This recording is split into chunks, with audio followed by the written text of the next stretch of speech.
Okay, so welcome to the third lecture on natural language processing and its applications.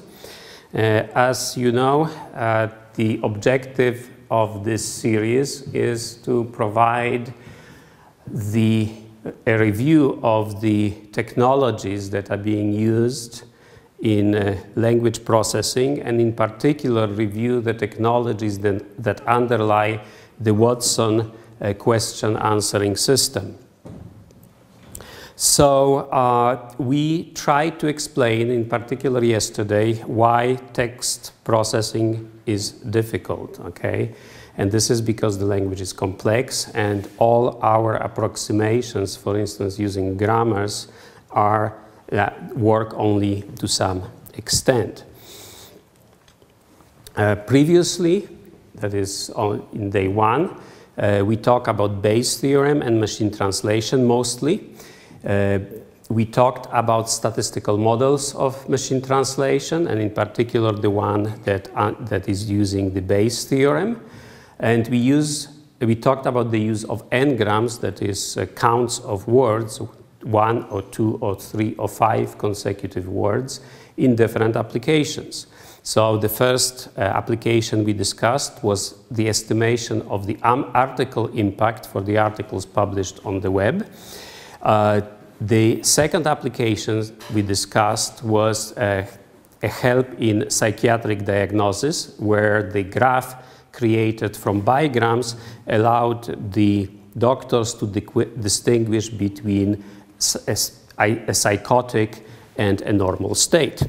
And finally, as an application of a more complex language model consisting of 5 grams, we showed how this can be used to help find answers to questions in Jeopardy. Yesterday, as I mentioned, we talked about the complexity of the language, about various grammatical phenomena, and about how we can express some of them using context-free grammars.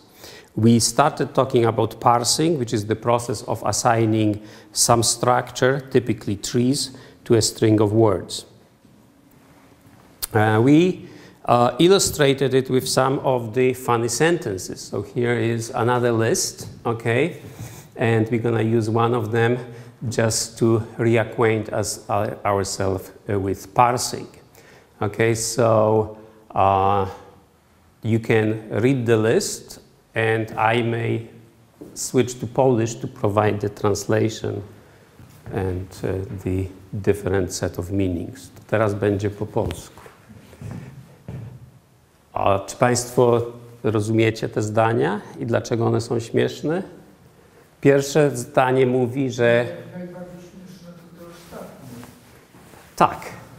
Tak, szczególnie w polskim kontekście, kiedy się zmienia ustawę emerytalną, prawda? No więc tu już zmieniono.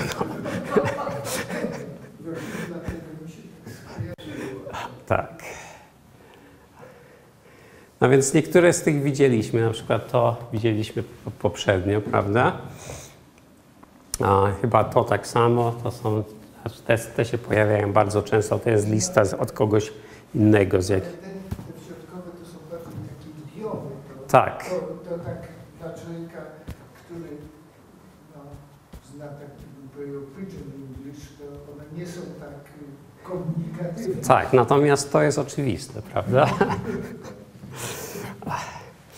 Tak, no więc, all right, so I'm gonna switch to English now. All right, so let's look at one of these examples, which is the residents can drop off trees, all right? And there are several ways of assigning structure to this, okay? So the first one is residents can, and then what they can do is basically drop off just as one verb trees. So in this case means typically that after Christmas you can take your Christmas tree to, you know, some garbage dump and drop it off, yes?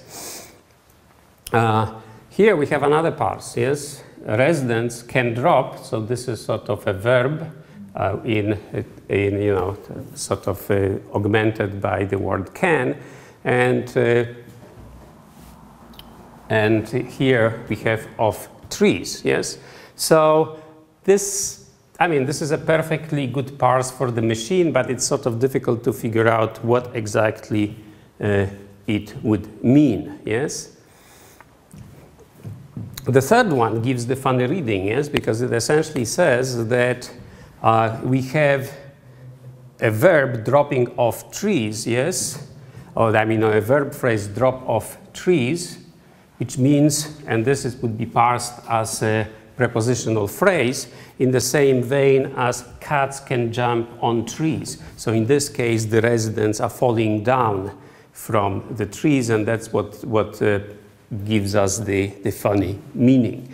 So as we see, you know, these two are meaningful in a different way. This one is somewhat difficult to interpret. So the point is that in either case, okay, whether, you know, we are getting something that is difficult to interpret or different interpretations, very often these interpretations depend on the syntax tree, okay, how we divide the sentence into the pieces. So if we were to draw a tree here, we would have something like that here. That would be a noun, that would be a preposition, this would be a prepositional phrase, that would be a verb phrase, this would be another verb phrase, and here it would be a noun or a noun phrase, and the sentence going like this. We don't need to draw the trees, we can represent this information just with brackets, and very often people simply use one kind of bracketing because you know, for a more complex sentence you can't make the distinctions with 3 brackets very well anyway. So what do we want to do today, all right? So what I would like to do today is give you some idea about how parsing is really done. Okay, this is the algorithm that underlies almost all modern parsers. It is not a trivial algorithm, but at the same time, the main idea can be explained in about 10-15 slides. Okay. So after that, since you know we want to slowly get into the meaning, we will be talking about logic and logical forms. So how do we get from some structure of the sentence to a representation of the meaning? And once we have that, we can switch to talking about the Watson NLP pipeline, because that's what we're going to use. Essentially, part of the pipeline is about representing the information in a certain logical form, and this logical form is not fixed, it changes. It is not a first order predicate calculus, for instance. It is a sort of a very lightweight logical form that simply talks about the predicate arguments and the modifiers. And this is used both in the process of understanding a question and then in checking candidate answers. So this is the grammar. I think this is the grammar we used yesterday. All right, so we have, you know, initial symbol S or sentence going into NPVP, and then there could be an auxiliary also here. So we have a certain way of producing sentences, certain way of producing noun phrases, which is here, verb phrases, okay, where we can get it from intransitive verb, like think, okay, and here from the transitive verb, like book a flight, all right, which will be our example. And then we have determiners here, couple of nouns in the domain of flights booking, couple of verbs in the same domain, and you know, one airport and one airline that doesn't exist anymore. All right. So this is the example we're going to use: book a flight, book that flight. Okay, it's a very simple example, just 3 words. All right, and what we want to do is to use 2 types of constraints. One that comes from the input string, which is essentially that we have these words in that particular order, and that matters. and the other is what we saw on the previous page, which is the grammar. And we mentioned yesterday that there are two ways of doing it. Yes, we can expand into all possibilities and then see which one of them matches the string of words or can be matched somehow with the string of words. Or we can start with the string of words and essentially see, what are the production that could be spanned over this particular string of words, so create lots of trees here. So neither of them, of these methods, is the most efficient. So therefore, people decided that it would be good to avoid the deficiencies of both. Okay, so here what we have, the top-down parser is good because it doesn't create trees that are useless, but it creates, instead of these, all these structures that are just hanging there. So there are no trees that span the input string, but there are other trees, these structures that never result in anything. And here the situation is reversed. That is, all trees are consistent with the input. However, there are subtrees which do not lead to a complete parse. So of course the idea is to create something that combines the two methods, and that's essentially what the early parser will do.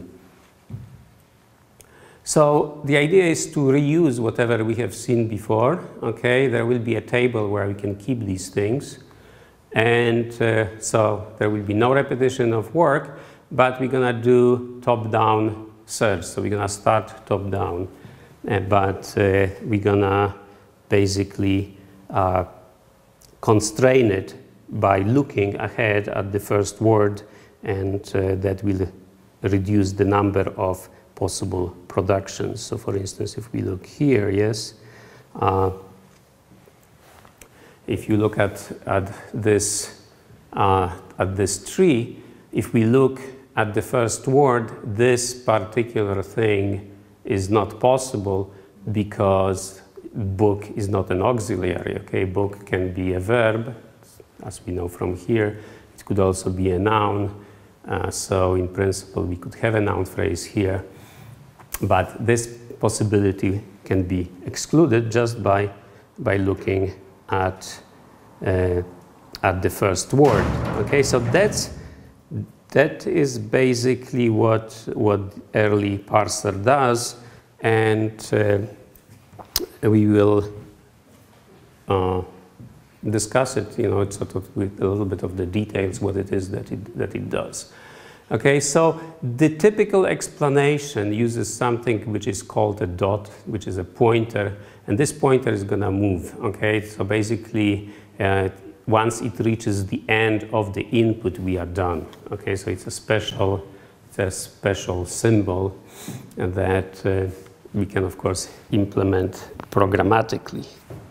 Actually, as an aside, let me tell you that my first encounter with, a very novel method of doing early parsing was probably in the early 90s, when a friend of mine was supposed to give a presentation on his scientific work that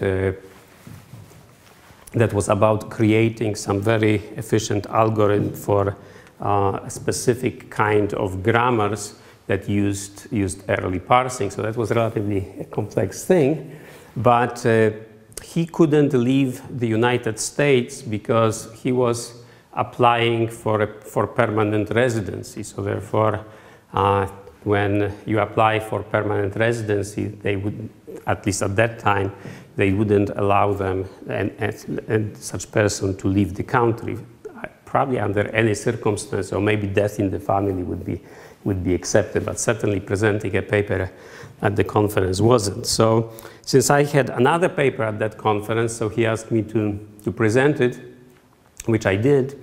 So I learned quite a bit about, how this chart parsing works. And then it proved very handy because about 4 years later, I created a chart parser that was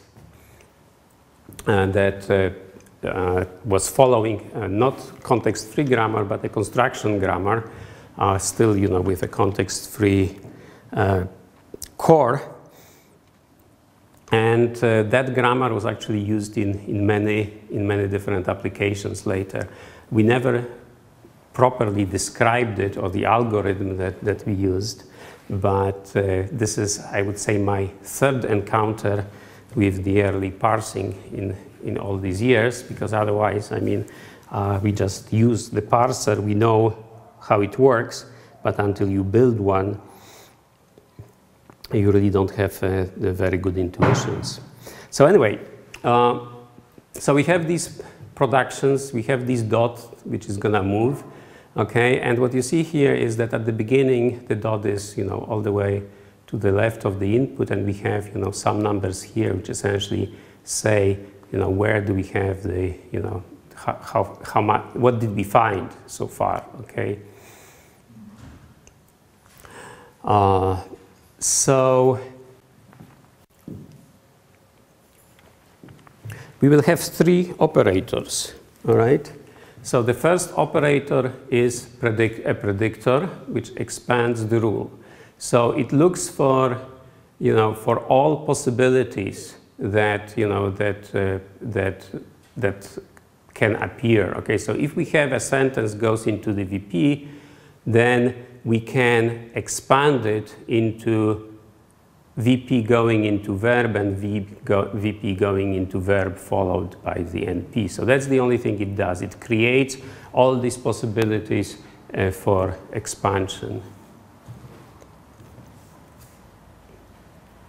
All right, so the scanner takes the current word, okay, and moves the dot forward, okay? So unless it is at the end, okay, but otherwise, it sort of will be moving this dot forward. And what's happening now, as you see, is that the dot advances, yes, and here the numbers change, all right? So because we found a verb between 0 and 1, or we found something, we covered a construction, a grammatical rule between 0 and 1. 0 is the beginning of a sentence, and 1 is after the first word. So this would be, this can proceed if the current word has an entry as a verb, a book. Okay, book is ambiguous, it could be a noun and a verb, but since this is consistent with the verb reading, we can create this production. And then we need a third operation, which is completion. So we have a completer, which essentially says that if we have something like this, 2 states like this, okay, so we have something between 1 and 3, which is a noun phrase, yes, and then we have a rule which says that VP goes into NP, and this is between 0 and 1, yes. So therefore, we can derive now, we can combine these two and move the dot here and have verb phrase followed by the noun phrase between 0 and 3. So these are the three operations that can be performed. So as you see, here essentially what's happening is that only the possibilities that are licensed by the strings will be explored. So what's happening is that we store these states, okay, so this information about where the dot is, what productions we have, and what span we cover. Okay, so we store these, and we don't have to parse the same subtree again. So this is the idea of the incremental parsing. So dynamic programming, I mean, this is a more general idea. It doesn't apply only to parsing. It's basically the idea that you store some solutions to sub-problems and then you reuse them instead of redoing the work. Okay, so in this particular context, we store subtrees and we look up subtrees for each constituent rather than we try to reparse. And since all the parses are implicitly stored, they are available later for disambiguation. So therefore, I mean, what we do in this process, yes, I mean, we are just advancing the dot, okay? So in a sense, we are checking that the input string can be parsed. But we create all these constructions in between. So if we keep the information about what we created, we can then use it to provide alternative parses. All right, so this is worst case scenario is that it's cubic, yes? But keep in mind that sentences are not necessarily very long. So, so with some additional optimization, with chunking, yes, with finding, you know, expressions which consist of more than one word done as a pre-processing, this is not an impediment for parsing even very, very long sentences. So what's happening is that essentially, you know, we initialize the chart. So essentially we say we have a string of length n, so therefore we're going to have, you know, n plus 1 states from 0 to n. And then these chart entries are essentially telling us, you know, what is the situation with the dot, yes? So they are sitting somewhere between the words and keep track of what it is that we know so far about this string. And then, you know, to advance the dot, we have to see whether, you know, we can create some kind of a meaningful combinations of the stuff that we found so far. So what do we have there? Okay, so the states have three kinds of information. So the subtree corresponding to the grammar rule. We have the information about where the dot is and the span, and the position of the subtree with respect to the input, which is essentially the dot.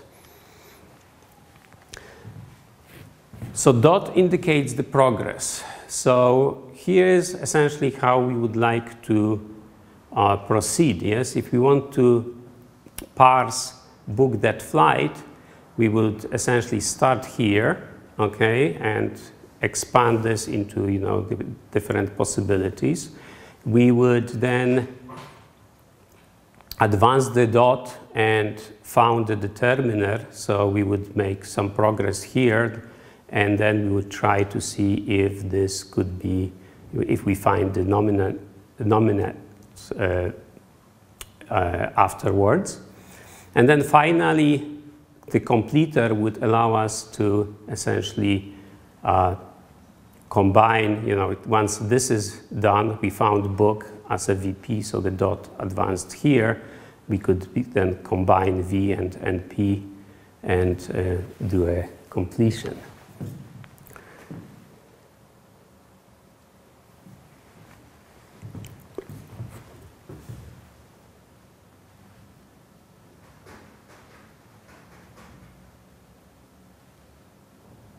All right, so this is the starting point, yes.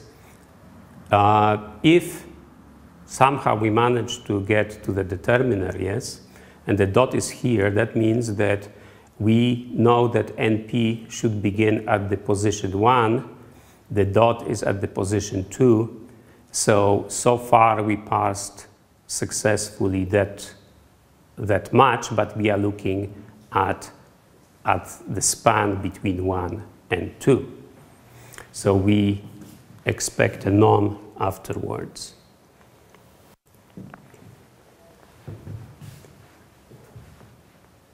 All right, so we already explained that. Essentially, we are looking through the states in the left to right fashion.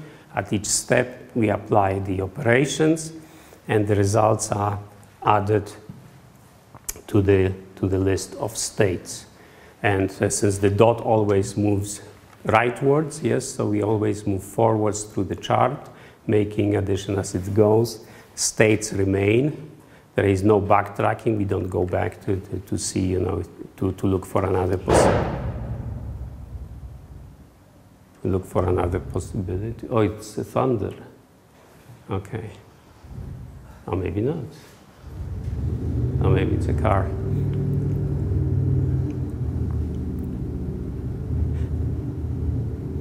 All right, so, and finally, if we get to a situation where we have some expression and the dot is after that expression and we got span from 0 to n, so the dot is in the end position, we have successfully parsed the sentence. So this is the early algorithm written in steps. Okay, so essentially this is the starting point, yes, at start and to state 0. We predict all possible states. We scan the next word, okay, and we add all matched states to this state as to the next state. We add all states produced by a completer, and then we add new states produced by the predictor, okay? And we repeat essentially these steps. At the end, this is the, this is the exit. If we achieve this state, that means we parsed successfully the string according to the grammar. That was the grammar. So this would be the first, this would be the first state. This is how we start, yes. The dot is here. We predict that we can get a sentence by NP-VP, and in turn, NP can be produced by determiner followed by the nominal or by a proper noun. A sentence can also be given by this rule or by this rule, and we expand also this production, so therefore the verb can be given in two ways. Sorry, the verb phrase can be given in two ways, by a verb or by a verb followed by the noun phrase. All right, so that's where we start.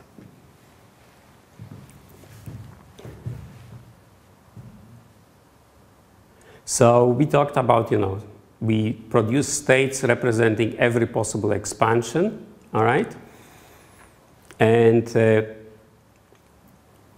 when we have this state, the scanner is called, and there we consult the first word of the input, which is book, and we add the first state to chart 1, which is, okay, well, we found a book, and book can be understood as a verb. It's licensed by our rule that book is a verb.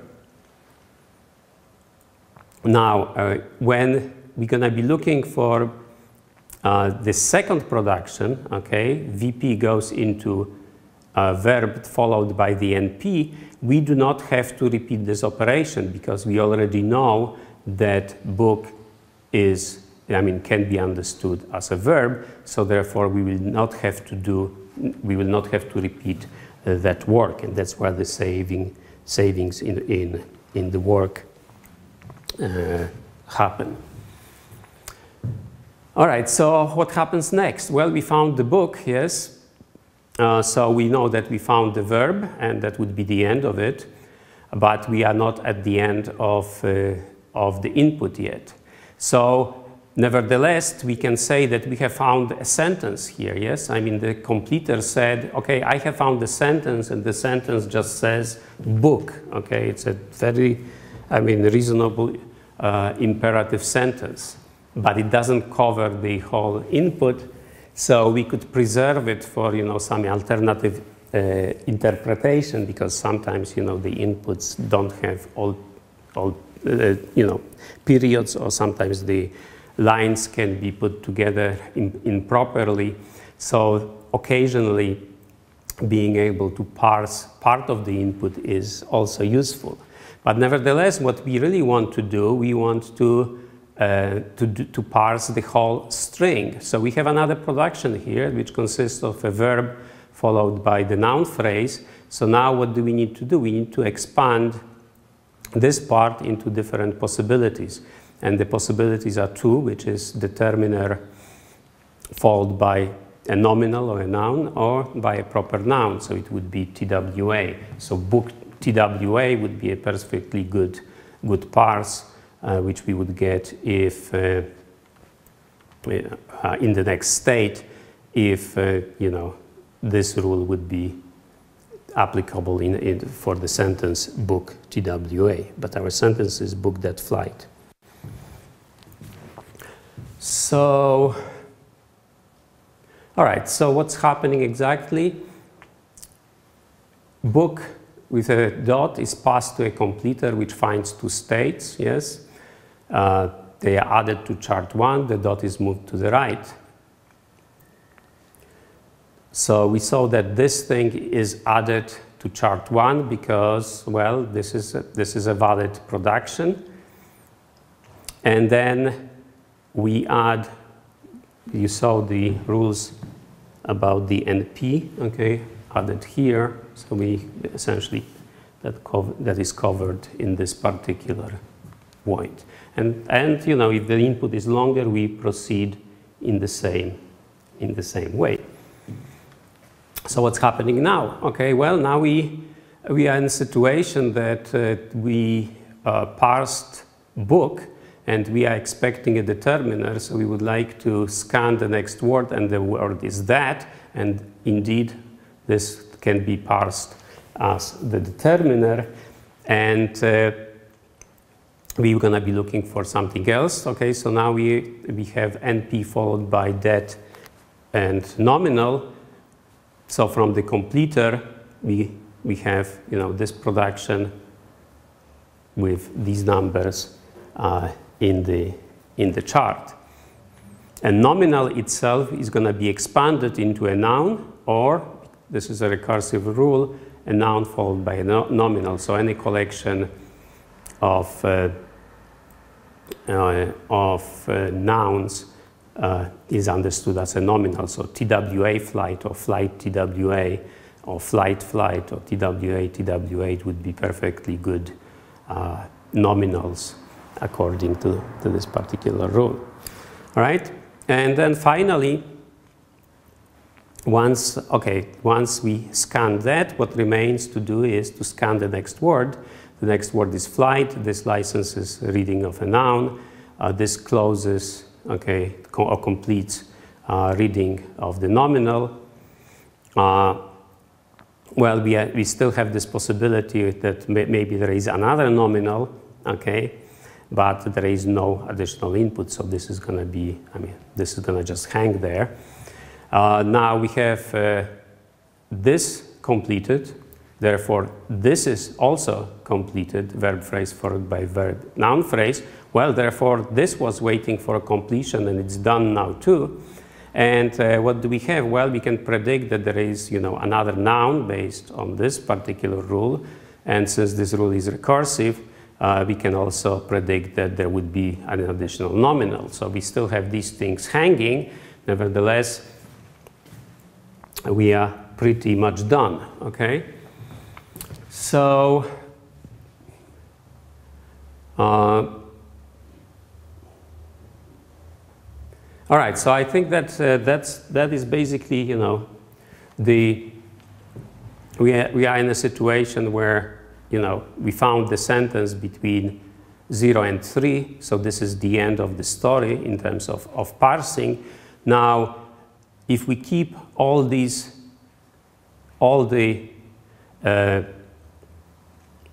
information about, the structures that we found, like, we found determiner followed by the nominal between 1 and 3. Of course, from that we can build a parse tree that would span that flight, okay, and we could assign to it the label noun phrase. We found a verb phrase between 0 and 3, and in particular, you know, the second part of the verb phrase is this particular NP, so therefore we can find a subtree that has a VP as a label, and then this VP just attaches directly to the initial symbol S or a sentence. So that is essentially what's happening in during parsing. So the idea is look which productions can be applied, okay, given the input you have. Look at the next word and only expand those that are consistent with the next word. So because of that, early algorithm is efficient, okay, no work is wasted. Partial results are stored, so therefore this would allow us to create multiple parses, partial parses, and based on that, different interpretations of the text. This is very useful because what we found, for instance, in the Jeopardy project is that parsers are not always reliable. I mean, they are not reliable in the following way. That first of all, sometimes they fail. There are many situations, maybe 10% of the cases, maybe a little bit more, when a parse tree is not even produced because there are just too many combinations, and any parser has to do some pruning. Okay, it cannot keep all these states because there would be too many of them, or the parser is confused about part of speech of unknown words, because in that case it has to guess, and typically it guesses it's a noun, but maybe that was a novel verb or something like that. So failure happens. Okay. Another type of failure is that the parse is produced, but the parse is wrong. Okay, like in this example, about residents dropping off trees. Yes, you can have a parse, but it's a wrong interpretation, and that happens even more often. However, if some of these, partially completed structures are kept, and an interpretation is needed to match, sort of a question with, with the possible information about entities in the question, we can try to match, instead of the completed parse, we can just try to match the semantic information contained in the partial parse. We would penalize it, okay? We would say we are not nearly as sure as we would be if the parse was successful, but nevertheless, some partial information obtained like that may be of value. All right, so where are we? Okay, so we talked about computations of words in the first lecture, yes. We talked about the complexity of the language and all these strange syntactic phenomena that, that any large coverage parser has to account for, even if incompletely. And we just looked at a non-trivial, interesting example of an algorithm which allows you to do parsing, which is something that is used over and over again in building parsers. And we would like to progress to, to finding meaningful answers, because that's what the Watson system is about. So therefore, we should talk a little bit about meaning. That is, how do we derive, some aspects of meaning from a parse tree, from a sentence, and and what it is that later we're going to talk how these aspects of meanings are used by the Watson system. All right, so let's continue with representation of meaning.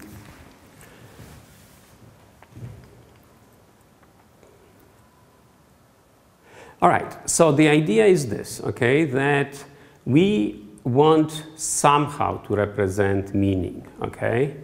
And therefore, we're going to invent a meaning representation language, all right? I mean, this is not, our invention. This is something that was, discussed by humanity, since the time of Aristotle, yes?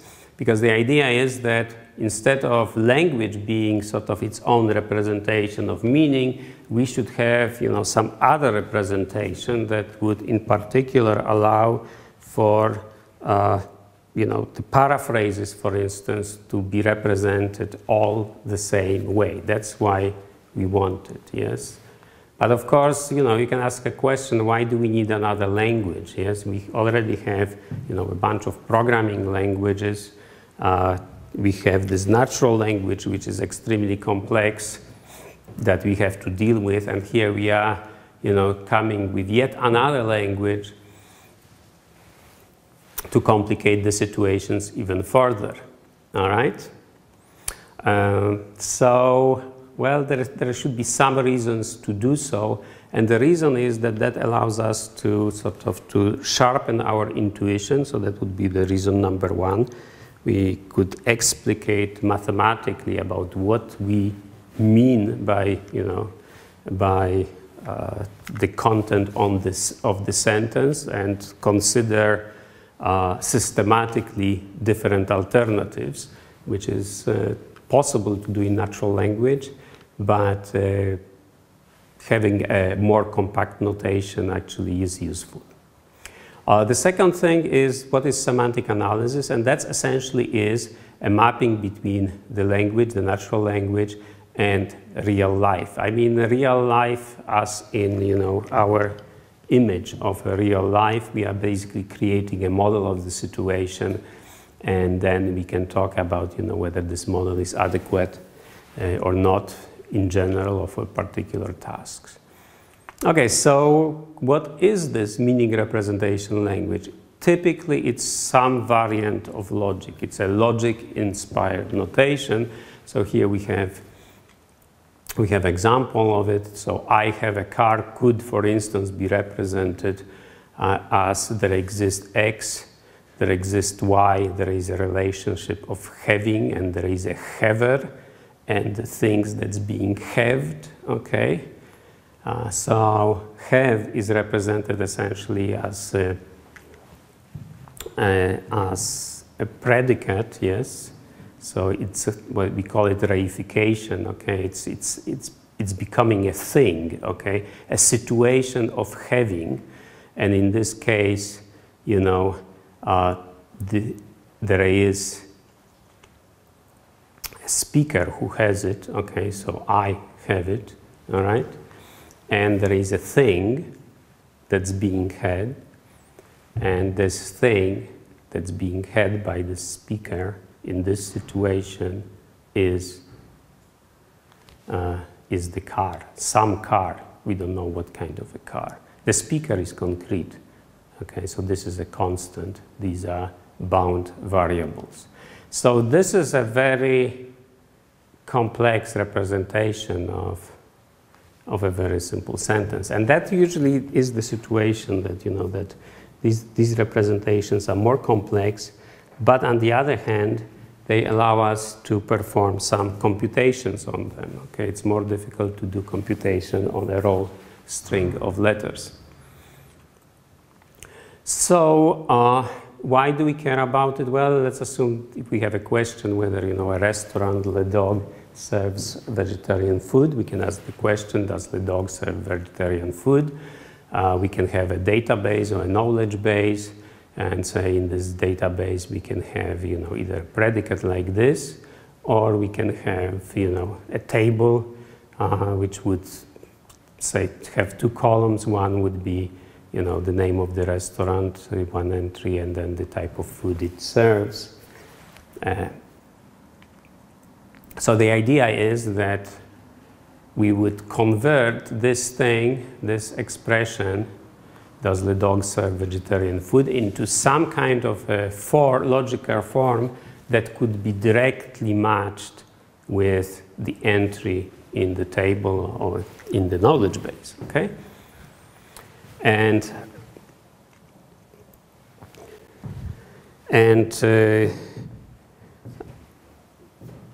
as we're gonna see in a slide or two, the idea is that this representation would be independent of how exactly the same meaning is expressed. So what do we need to know? Well, we need to know that this translation from language into logical form is not easy, again, because if I want to eat at some place near okay, I mean, there are many possible interpretations. Yes, first of all, what does stand for? Does it stand for University of Michigan, University of Massachusetts, University of Minnesota, or, you know, or underground something, yes? So, so there are many possible interpretations. Then what does it mean, someplace, yes? Is it a restaurant? Okay, could it be somebody's house? And then we could ask the same question, what does it mean to eat?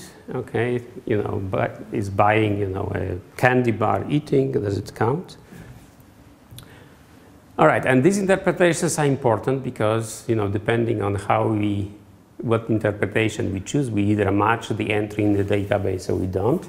So therefore, we will have to choose, you know, some of the interpretations, and typically any program that does natural language processing that tries to answer questions based on some knowledge base has to come up with a preferred interpretation.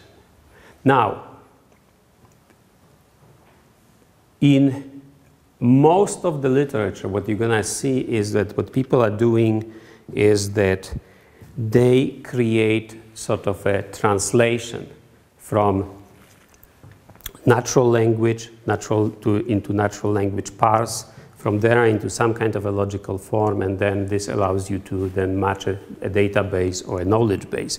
And this interpretation is pretty much fixed, okay? So that is, the idea is that all synonymous expressions will be matched first into a canonical representation, and then this canonical representation would be used as a match.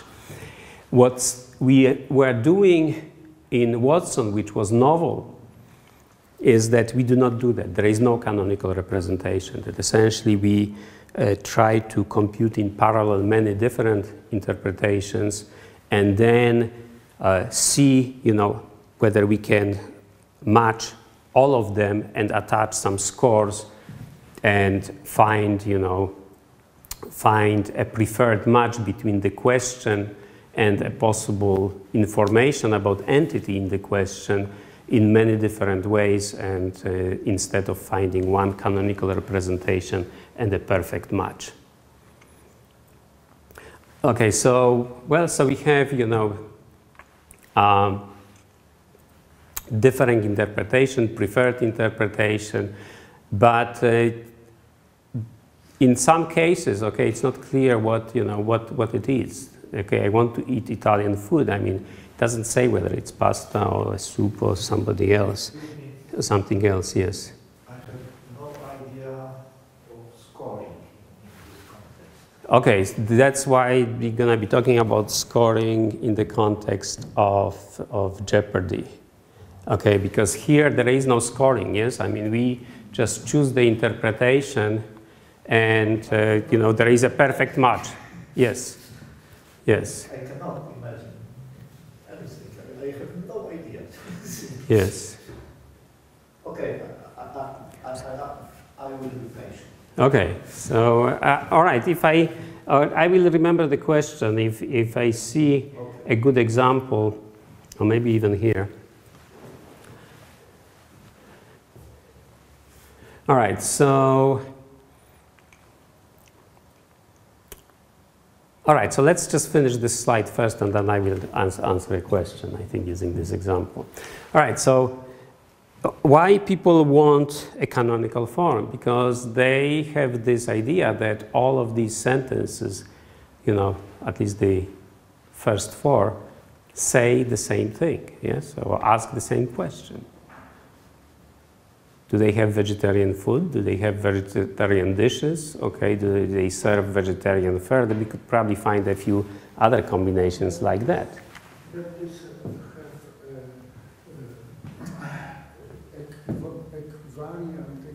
Yes, equivalent, yes. Yeah, so the idea is that these things are equivalent, so there should be some one, you know, idealized expression. Without ordering of this equivalence, okay, yes, yeah, the idea is that the synonymy is perfect, okay? That is sort of the underlying idea in classical linguistics. I mean, it was always, you know, qualified a little bit, but a synonym is something that can be substituted, you know, into the same place or into the same situation. So this would be the equivalent. I mean, these expressions are basically equivalent, yes? So, all right, so let's see what else. Having, serving, all right, well, these are, you know, in general, these are different words, yes. Serving could be, for instance, you know, in tennis, but that's, of course, a different sense of serve. Fare also has a different meaning, but when combined with food, okay, I mean, in food situation, fare and food and dish are all, you know, equivalent. So the other words disambiguate different meanings. So, all right. So we would like to have some representation like, you know, serve X, restaurant X, type of dish Y, yes, and essentially use it, you know, as a basis of matching, and then have some translation which would take the predicate have le dog vegetarian dish and convert it into serve le dog vegetarian, okay, or vegetarian fare. So that's basically what the idea is, that we would choose one of these, okay, we would write it, you know, with a different font and say this is a logical form, and all of the other things gonna be converted into this particular expression, all right? So now what it is that we do differently in Jeopardy. Okay, what we were doing differently is that if we have a question, okay, say, does the dog have vegetarian dishes? Yes, and we have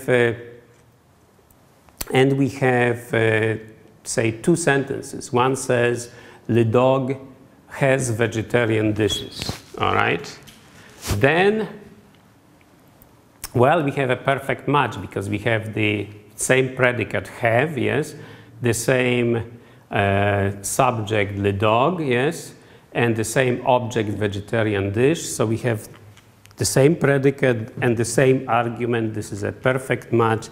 We're gonna give it a score, you know, 99, let's say. It's never 100 because, you know, you could have, I mean, it's not clear that it's the same le dog and, you know, that the meanings are exactly the same, but it will be a very high score. Now, if you have a second sentence, yes, which somewhere in a different document, which says le dog serves vegetarian fare, yes? So here we have a problem, okay, because, well, we have a match on le dog, yes? We have a match on vegetarian, but do we know that vegetarian fare and vegetarian dish are the same? And can we assume that have and serve, do they have the same meaning? Okay, so in this case, what we would do is we would say, look in the synonyms dictionary and see if these two guys appear together. And in this case, my guess would be most likely no, all right? But maybe fare and dish appear together, so this would be yes. So in this case, we would maybe give it a score, you know, 25%. On the other hand, if this sentence was "Le dog has vegetarian fare," we would give it, say, 50%. So this is the idea that, we do not have a canonical form. Instead of that, we try to, to anchor the match, say, on "Le dog" or maybe on "vegetarian," and then see if the rest of the expression, after we take into account its parse and predicate argument structure, where they can be matched. So we're going to see some examples like that when I talk about natural language processing in Jeopardy. But, okay, so I just covered this point, that in Watson we don't create the canonical form as meant here. But before we go there, let's just consider what it is that, why this enterprise of creating logical form, whether it's, sort of a partial or a full logical form, is again as difficult as, as parsing, maybe more so. Okay, I mean, we saw yesterday so many examples where, where a language phenomenon does not have an easy translation into a grammar rule, okay? And we could find thousands and thousands such examples. And the situation here is similar. And then again, and we're gonna see examples, this couple of lists of examples. And essentially, if you take a newspaper, you take, any random article and try to translate it into some kind of a logical notation, it will be a very difficult process, because language, again, is, extremely creative in terms of how the words are used. And even if you can, chunk it, find the right phrases, if you can put it together in a parse, then finding a translation into some kind of a meaning representation like this is definitely non-trivial, and and everybody who works in this space, has to cut corners and do whatever they can for their application. There is no general system for doing semantics. There is not even, something that would look like the early algorithm that would say, okay, here's an efficient way of parsing. Here's an efficient way of creating a useful semantic representation. So the problem is essentially open. All right, so, okay, so what do we have to know? Well, I mean, we would like to be able to do matching and to do some inference, okay? We would like to create a query like this: serves, find me something X that serves vegetarian food. From a sentence, I'd like to find a restaurant that serves vegetarian food. And then perhaps, draw some additional conclusion based on such meaning representation. And what is the problem? Well, the problem is that this is a simple sentence, but we can find many relatively short sentences that are not so easy to express, okay? Just like as a predicate serves X, vegetarian food, something similar to that.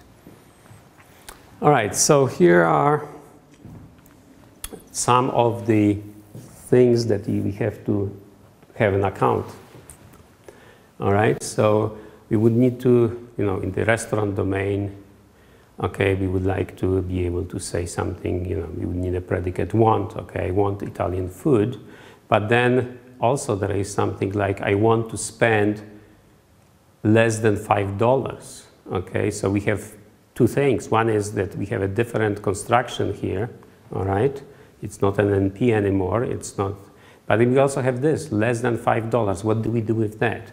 Do we say that, I mean, where does this, inequality sign, where are we going to put it? We need a place for it, okay? I want it to be close here. Again, we have new grammatical construction to account for, but we also have a completely different meaning, all right? So, I mean, people talk about, you know, the differences between this as thematic roles, okay? That is, you know, I do it, you know, I am doing the wanting, so this is about this part versus entity that's wanted, and then, you know, these themes can be different. This is, you know, sort of, and this theme covers distance, for instance. This is, you know, some other aspect that can be measured in a scale. This is a concrete object here. We need to account for syntactic selection restriction. We cannot say I found to fly to Dallas, yes, okay? We can say I want to fly to Dallas, but we cannot say I found to fly to Dallas. But we can say I found a flight to Dallas. So all of this somehow has to be accounted for, and hopefully this will be just accounted for in the grammar. But what about this? The risotto wanted to spend less than $10. Is it, you know, is it something that we're gonna allow or not? And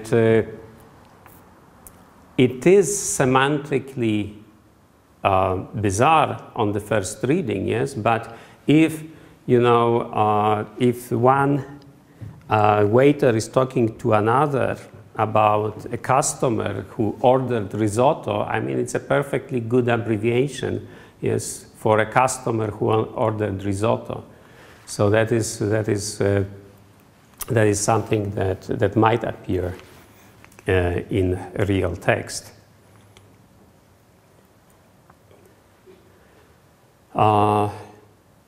What about sentences like this? Make a reservation for this evening for a table for 2 persons at 8. So we would like to have something like this, yes, that we represent. I am giving, you will be doing the reservation for me today at 8 p.m. And, you know, and there will be parameter 2, which is the number of people. This is something that could be used by an automated system. So typically, okay, we expand, you know, this idea of having a predicate, which is very often the verb in a sentence, and arguments into some variants of first-order logic, first-order predicate calculus. So typically we have formulas, okay, we have quantifiers. Some of the formulas, you know, are atomic, and some of them are complex formulas which are created by using connectives. So I don't know, I mean, you probably all have seen some first-order logic formulas, so I don't have to cover it, or do I?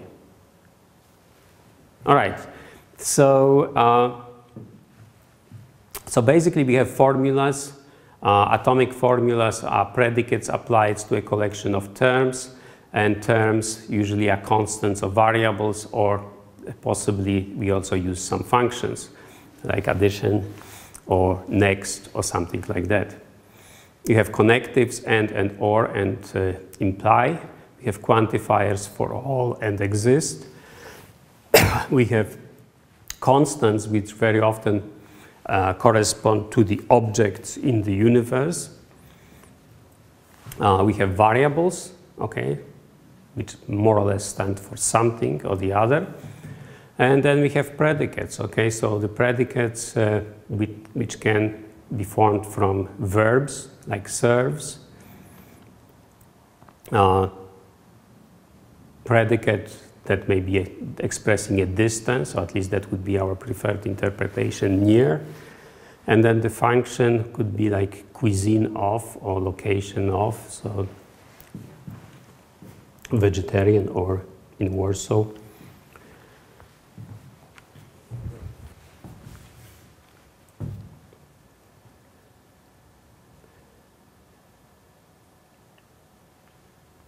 So, an example, I only have $5 and I don't have a lot of time, yes? A sort of a naive rendering of this would be have speaker $5 and speaker doesn't have a lot of time, we have, you know,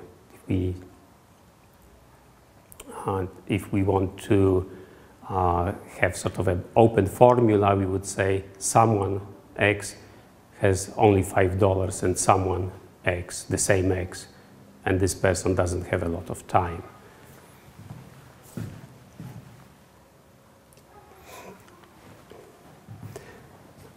The advantage of logic is that sentences can be assigned value true or false. So if there are no variables which are unbound, yes, so they are either quantified or there are no, or in the place of the variable we have a constant, we can decide is it that this sentence is true or false. So the dog is near UM.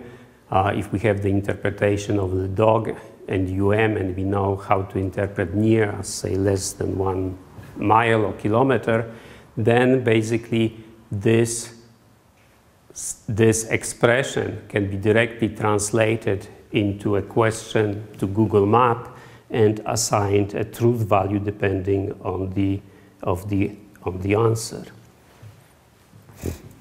So here is a couple of other examples. So a restaurant that serves Mexican food near UM.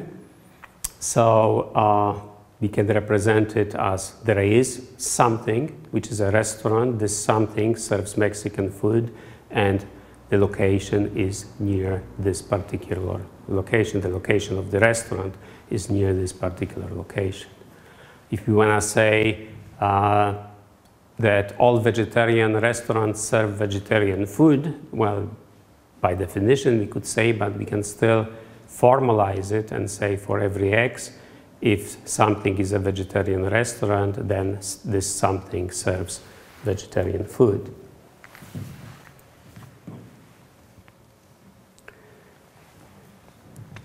The idea is that, you know, if we have these canonical representation and we, you know, translate sentences into the canonical representation, then we can do logical reasoning instead of, you know, having, you know, some vague associations, yes, guiding our inference. We can use logical rules like modus ponens, okay, so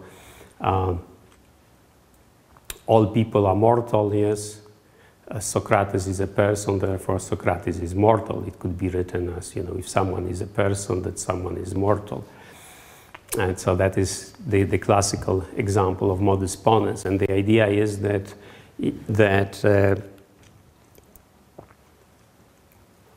with the right representation, everything that follows from a document, a paragraph of text, or a sentence could be formalized and then reused to answer questions about this particular document. In practice, it doesn't work that way. It's very difficult to find a representation that would support the inference, and there are no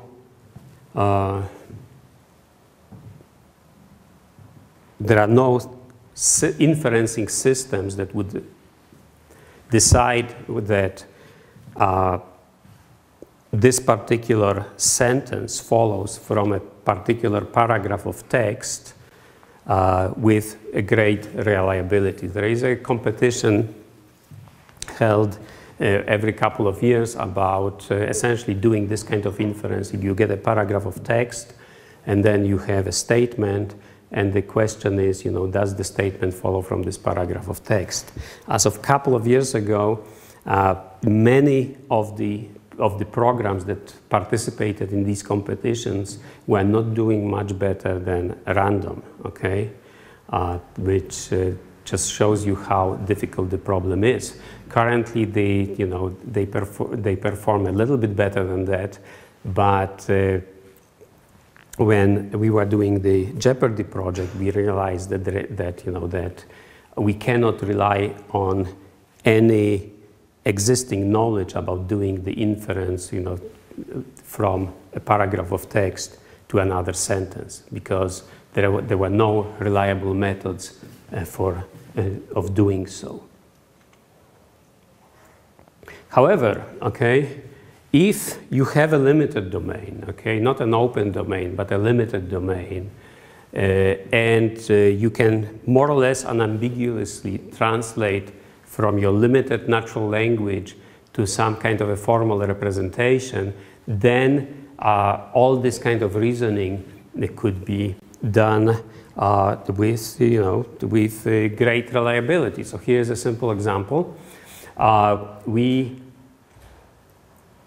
have a statement, okay, which says that a father is a parent who's a male, okay? So that's essentially what this statement says. If someone is a father, then this someone, X, is a parent of someone, Y, okay? So X is a father of Y, and this X is a male. And then we can have a database which says that John is a parent of Bill, Jane is a parent of Bill, Jane is female, John is male, and if somebody asks, who's the father of Bill, okay, by doing this kind of backward chaining, we can find that John is the father of Bill, and that would happen as follows. We would look for a parent relation, okay, in similar way as in parsing, okay, we're gonna start here with the father XY, so we have father and Bill, yes. We decompose it into parent and male. So first we look for parent.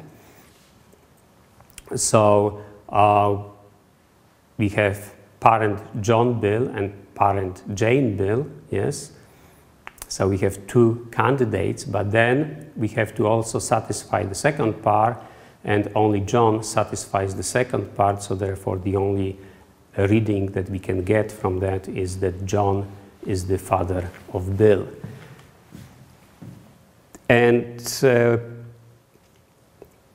the idea of this canonical logical form stems from the hope that if we have it, then we could do that kind of reasoning very easily on all kinds of text. So these are some examples that might be worth, as an exercise to see, how we would represent it in logic. Like, not all students take both history and biology. I mean, what would be the order of quantifiers here? You could say, for instance, that there are students which take, say, history and they don't take biology, or there are students that they take biology and they don't take history, and so on. So we could, we could formalize this statement relatively easily. This would be a little bit more difficult, yes, because we would say something like this, that there is a student who failed history, and any student who failed history is this one particular student that failed history. So that would be much more complex statement, and one that would be a little bit more difficult to represent in this kind of a language that we've seen on the previous slide. Okay, so these statements, okay, can be, essentially we could represent them in some kind of a logic, especially, if they don't contain self-reference. Here we have a self-referential statement, yes, so this is the Russell statement. There is a barber who shaves all men in town who don't shave themselves. That is, that was sort of a basis of the paradox. Does the barber shave himself or he doesn't, yes? So that would be, if we could represent it properly, most likely we would either come up with some way of avoiding the paradox, or our representation wouldn't be correct.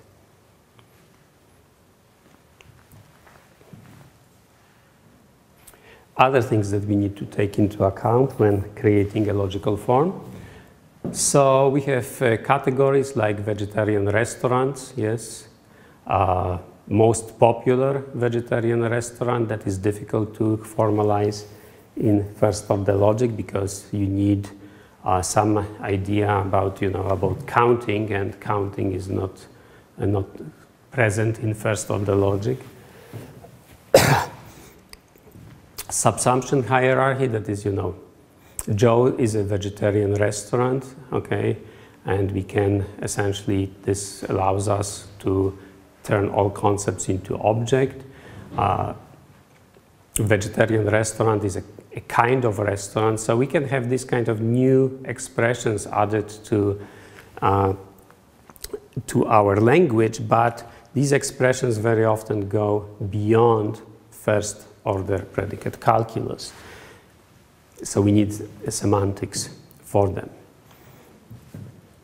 In general, okay, for instance, in this question about the reservation, okay, give me a reservation today for 2 people at 8 p.m., yes, it is not clear, what is the correct number of arguments here, because maybe we also want, something about the table being near the window or away from the window, so some preferences like that. Something about possibility of being late 15 minutes and that kind of stuff. So all of this can be used to draw conclusions, but it's not clear, where to put it in the representation. Here is a concrete representation that was used for many, many years, which was based essentially on frames. And the idea was that, you have a finite number of labels, okay? These are labels for frames. And the natural language system is supposed to take a sentence and extract as much information from this statement, but only the information that pertains to this collection of frames. So in this case, we have on October 30th, 1989, one civilian was killed in a reported FMLN attack in El Salvador, okay? So we want to extract the date, we want to extract the location, incident type attack, okay? Was it just something that was tried, or was it something that accomplished? Some classification of the incident, who are the victims, so human total, yes, one civilian, type, okay, so a civilian, and then with the value 1 civilian, number was 1, but it is a 1 civilian, and the effect is death, and again it has a value 1 civilian. So this is a very common representation, okay, when we create text extraction machines. Very often what we want is just a finite number of pieces of information about who bought what, when, and what else was there, and were they happy about what they were buying or not. So this could be represented in that kind of a simple frame. But once the need change, even if if the information is there in some kind of comments of the customer, it would have to be rescanned and then a new frame created. Again, the question about the number of arguments. Eating, okay, eating can be done with many parameters, and how many of these do we really want in this logical representation? Should it be one argument as here, or 2 arguments as I eat, so person eats food, okay? Do we care about location, or can we skip the type of food but keep the location? What about this? This is this is really not type of food. This is the time of eating food, but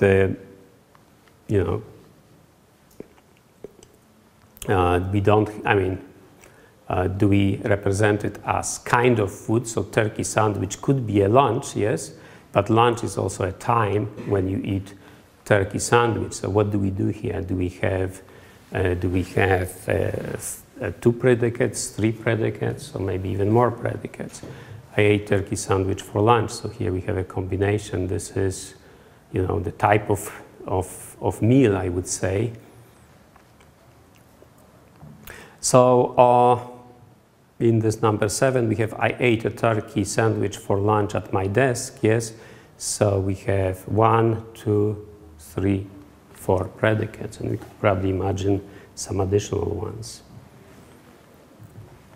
So one solution is to, you know, to have some large number of predicates, or choose one of these as a canonical representation, and then provide inference rules that would tell you that if you have more predicates, that you can have fewer, or if you have fewer predicates, fewer arguments than in a predicate, then simply the other values are unknown.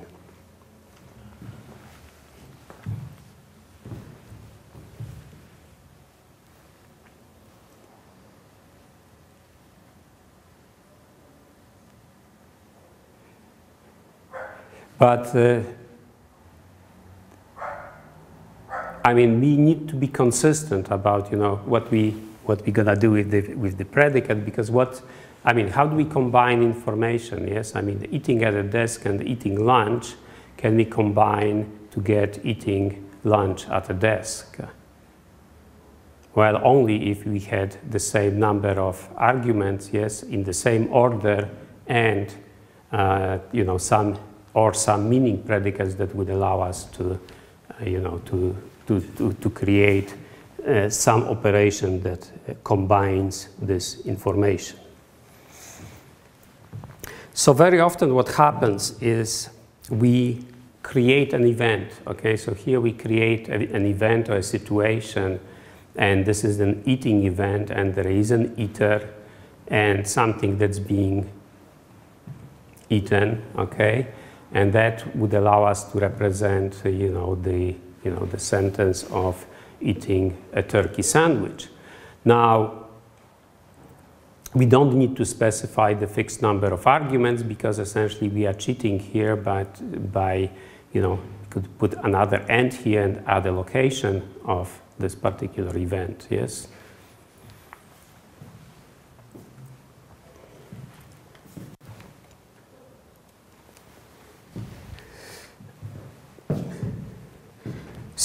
So, assuming we have a solution for, you know, different number of arguments, the next problem is, what do we do about time? Time is common, okay? All verbs come with tenses. So we have to distinguish between I arrived in New York, I am arriving in New York, I will arrive in New York, even though the main verb is simply arrive, yes? One solution would be something like this, that we have an arriving event, okay, and there is an arriver and a destination. But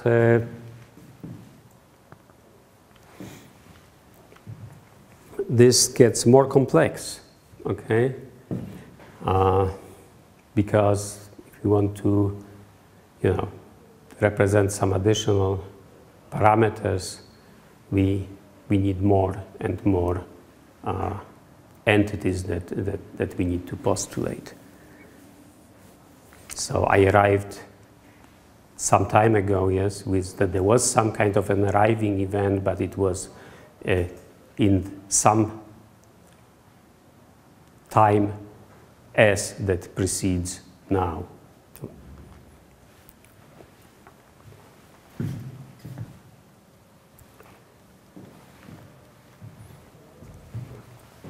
More examples representing time. We fly from San Francisco to Boston at 10, okay?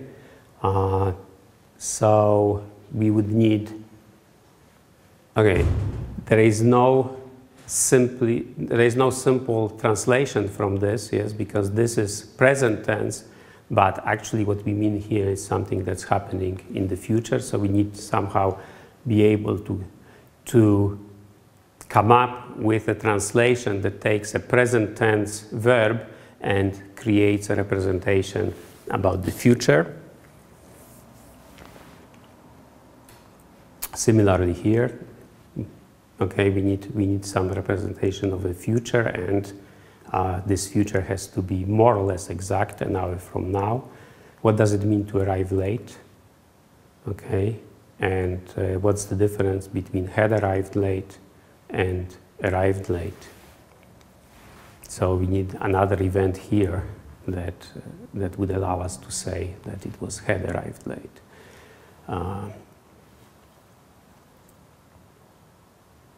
Reference points, okay, so connections between two different events. So all of that is necessary if we want to find some, canonical representation to represent time. Then the differences between stative and active, okay? So I know my departure gate, okay? So, well, it's a state, but John is flying is an activity. There is no endpoint. In this case, Sally booked her flight, has a natural endpoint, yes, and there is a sort of a state at the end. The flight is booked. She found her gate. Okay, so there is again, something happened that is accomplished, that is finished. We call it an achievement. We have some grammatical rules that allow us to distinguish between statives and actives. So we really don't say I am needing the cheapest fare. Okay, I need the cheapest fare. That's if you can't say that need is a static verb. Static verb. Similarly for want.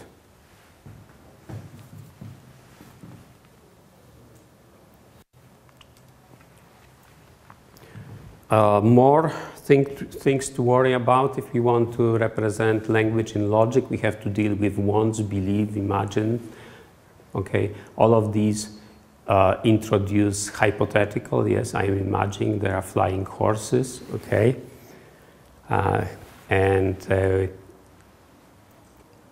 Do flying horses exist? Okay, I mean, we need to postulate certain types of possible worlds or imaginative worlds to describe what speaker believes or stuff that's happening in books or alternative scenarios. I believe that Mary ate British food, but well, from that we cannot conclude that she really did. So therefore, we need, some operator here that would prevent us from taking this sentence and concluding that it's necessarily true. All right. So again, I mean, the trick that people often use is that we have a situation of believing. And then, the parameters of this situation are described in the remaining predicates.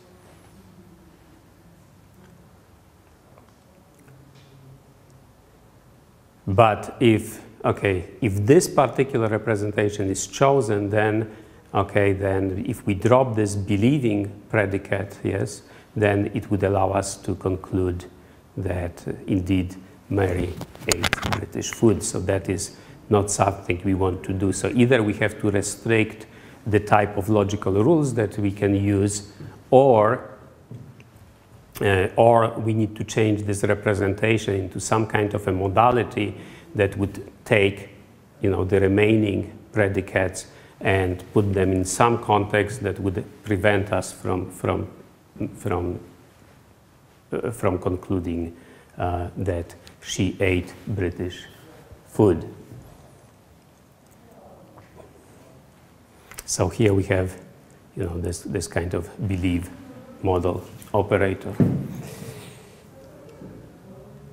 All right, so the model operators can pertain to beliefs, knowledge, assertions, okay, and all of them have some place and have been used in different contexts of reasoning about language.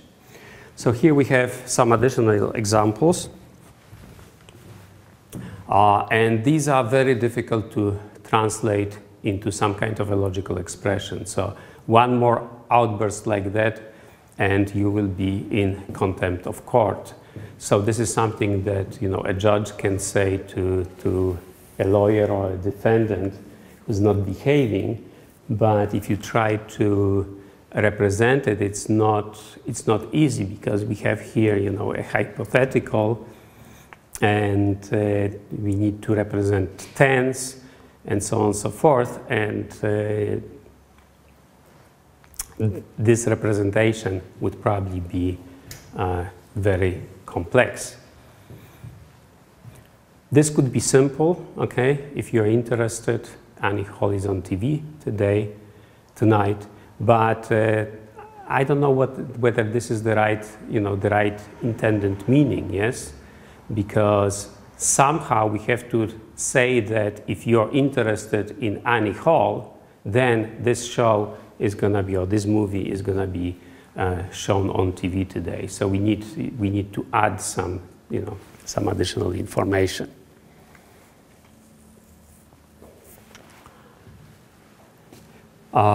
Maybe I will come to the party and maybe I won't.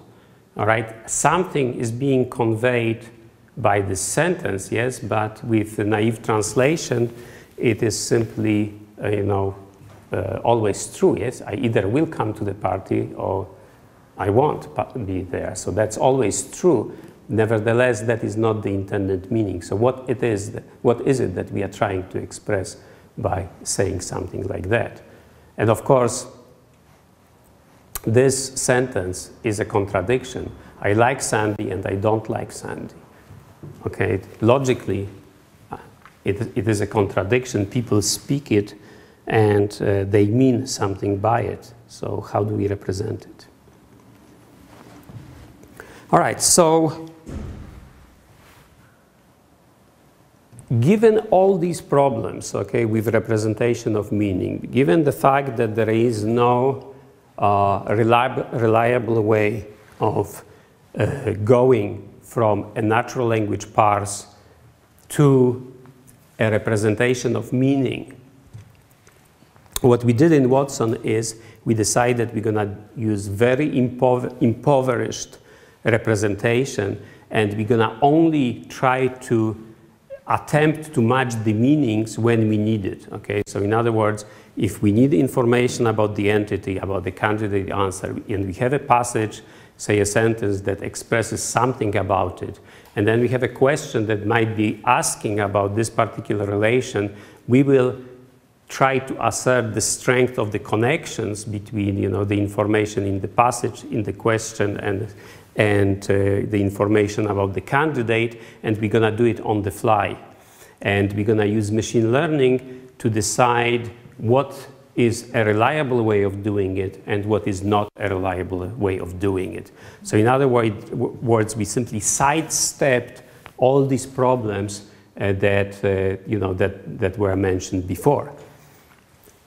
However, okay, that was possible to do for most of the questions in Jeopardy, yes? But it is much more difficult to do, you know, in medicine.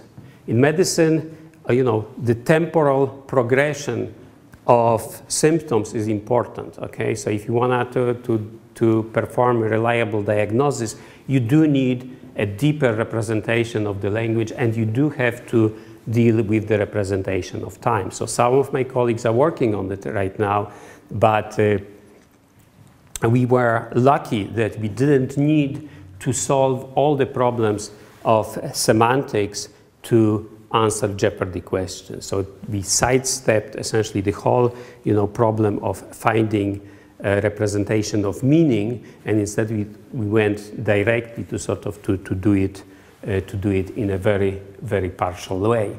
Whether the same strategy is going to be successful in a more difficult domain like medicine, we don't know at this point. Okay, so in the second part of this lecture, we're going to discuss the language processing procedures in the Watson system.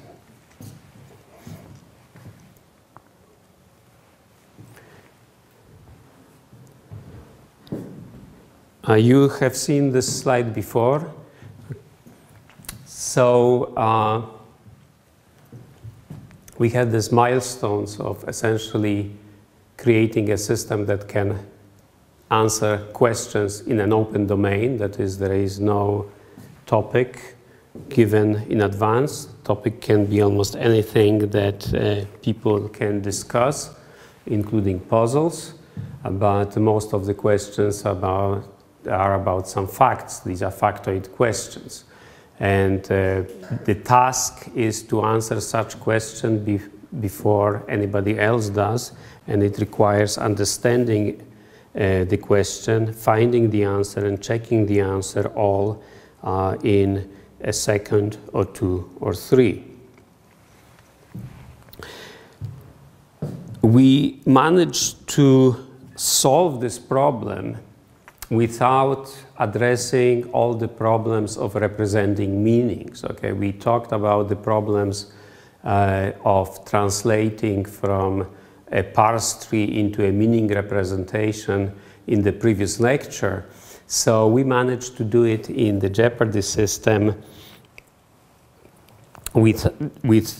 by finding only a partial solutions. Okay, to understand the state of the art and being able to answer questions in the open domain is not everything. Let's consider, for example, the Turing test. The Turing test is the idea that a machine would try to pretend to be a human, and if it succeeds, it means it passed a Turing test, and therefore this machine exhibits a human-like intelligence. All right? So in the fall of last year, we found this article in the New Scientist that essentially talks about the Lebner competition in which the machines are trying to pass the Turing test. So it turns out that judges were able to find out the imposters very fast, only a few lines of chat, and we're gonna see why this is so, okay? And we're gonna see that this is because language is ambiguous, okay, and meanings that can be expressed are very subtle, and the judges can focus on the particulars of the meanings, and the machines are not nearly as good in doing so. Another thing we're going to see is that the chatbots to reply typically use templates. Okay, they do not have the ability to use any language expression with confidence, and these templates basically create a very artificial type of conversation. All right, so let's start with the first chatbot. Okay, the first chatbot, I mean, at least the one that's sort of most often quoted, it was called Eliza. And here we have an example of conversation where somebody types at a terminal, "Men are all alike," and the machine answers in what way, and then the conversation proceeds. They are always bugging us about something or other. Machine, can you think of a specific example? User, my boyfriend made me come here. The machine, your boyfriend made you come here. He says, I am depressed much of the time. And the machine answers, I am sorry to hear you are depressed. Okay, it sounds like, almost a real conversation, and many people were fooled. But the underlying algorithm was relatively simple. Okay, so it was replacing, first person reference with the second person. So I am depressed, you are depressed. Okay, and use some additional, expressions to generate replies. So if you see something about depressed, sad, you generate, I am sorry to hear you are, and then you take either depressed or sad, depending on what it was, yes? With some variation, so it doesn't look completely mechanical, so you can also answer, why do you think you are depressed, or why do you think you are sad?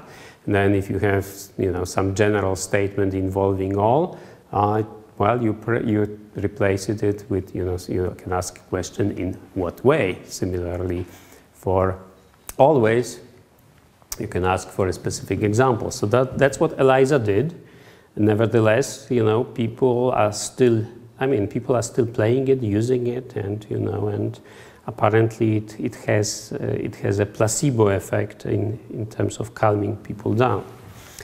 All right. Now, if that was done in 1960s, okay, in 1990s we could see this kind of dialogues, okay, where obviously the machine doesn't get the meaning. So here we have, you know, it has been a long day now. I think I'm ready for some fun. The weather isn't very pleasant today. Do you have any jokes that could lift the clouds? Okay, so, well, this is, you know, obviously a metaphorical expressions. And the machine says everybody talks about the weather, but nobody seems to do much about it. Why do you need to tell me now you think you are ready for some fun? Okay, so obviously, I mean, this looks like, you know, a template copying, and then, you know, why do we have this groan here? I mean, I mean, it's very easy to see that this is strange. This is not how people respond unless they want to pretend that they are machines. Here we have another one. I can say I understand the question, but the whimsy of the poet is one thing, and the whimsy of most of us is another. And here we have, you know, the answer appearing. How do you know? You can't say you understand the question, but the whimsy of blah, blah, blah. So it's basically repeating the same thing. People don't repeat like that. It's, I mean, it's just too long of an expression to be repeated. Okay, so if we look at, you know, one of the last competitions, okay, so I don't know if this is going to be readable, but you can actually see it, you know, in real time almost how this thing progressed, okay. So, I mean, so these are two conversations going on in parallel, okay. So, I mean, I suggest that you just read this one. I'm going to use this as an example. So essentially, I mean, they have a replay of it with all the pauses, delays available on the website. And you can download the player and essentially, you know, play several of these conversations if you wish to do so. Okay, so this is, you know, the judge typing, and then the, you know, somebody on the other side is typing. We don't know if it's a human or the machine in advance, but pretty soon it becomes clear that, you know, that it is indeed the machine. So I will not continue. You know, this may be a little bit difficult to read, so I just want to point out that if you type in Google Lebner competition and you find the website, you can actually find the transcript, and you can see and you know what the best machines perform like. That was the winner of the competition, but of course it didn't pass the Turing test.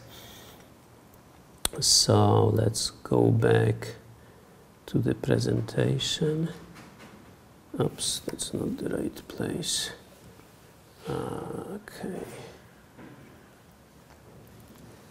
All right, so,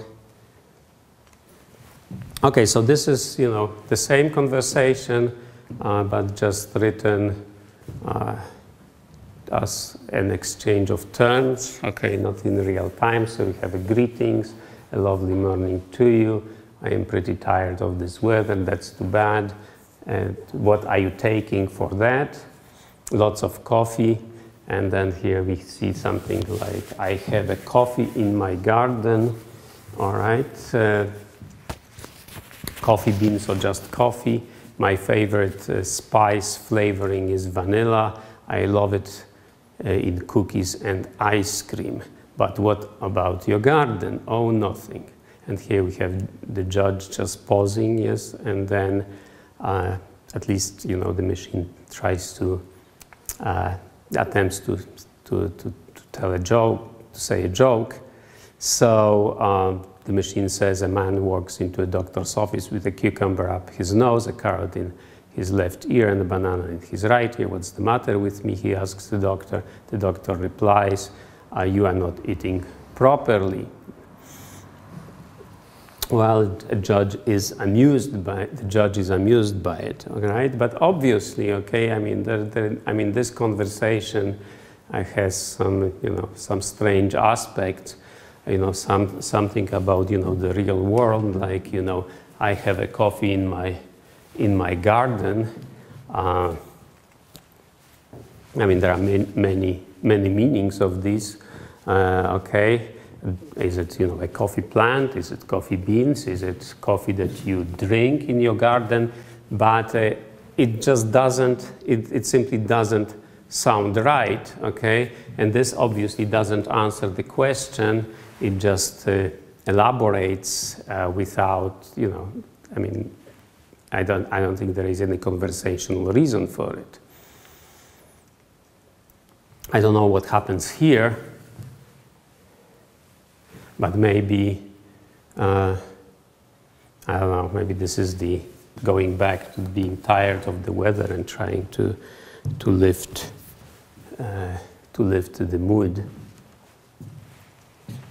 So in any case, the point of this example is that human conversations can be very subtle, and conversations with machine, even if they attempt to, to pretend that they are humans, are easily recognizable still.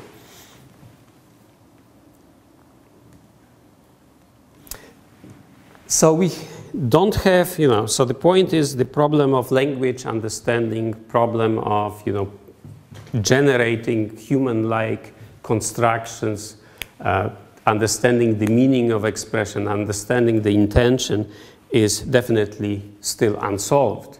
On the other hand, in the DeepQA Watson system, we managed to address quite a few aspects of language processing, many of them in very novel ways, and that's what I want to describe in the next couple of dozen slides. So,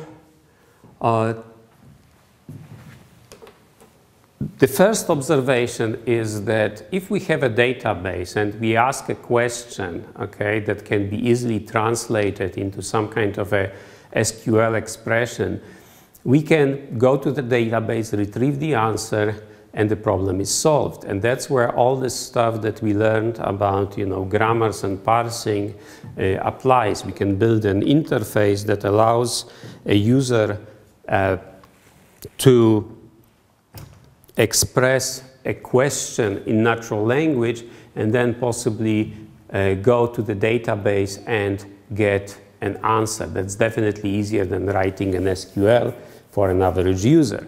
There are programs and companies that attempt to do so, and one of the very famous one is called Alpha. It was created by Wolfram, the author of the Mathematica software. Okay, so this can be a very serious endeavor of translating from a natural language into some kind of a mathematical expression, into a query, going into a database and retrieving the answer.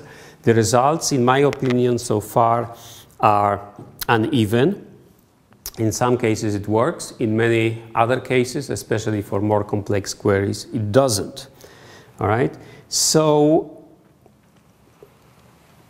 what we have done on the surface of it looks more difficult, okay? Because we decided we're gonna, instead of using a database where all the information is encoded, or instead of converting, say, Wikipedia in a collection of entries like this, okay? We decided that we will deal with natural language more or less as it is, okay?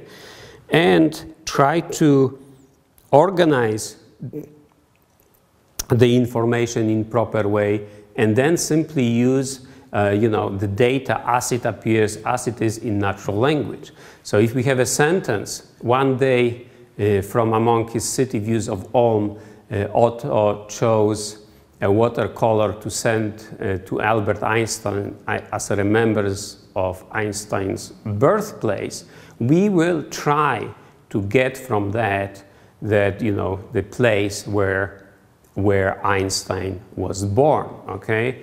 How are we gonna do it? Well, I mean, for one thing, we know that where should refer to a place, so if we somehow can connect born and birthplace, and then, you know, we have Ulm here, then at least we could generate Ulm you know, as one of the candidates. The problem is going to be to see if we can get the relation, you know, birthplace and Ulm, okay? And that is definitely a non-trivial thing.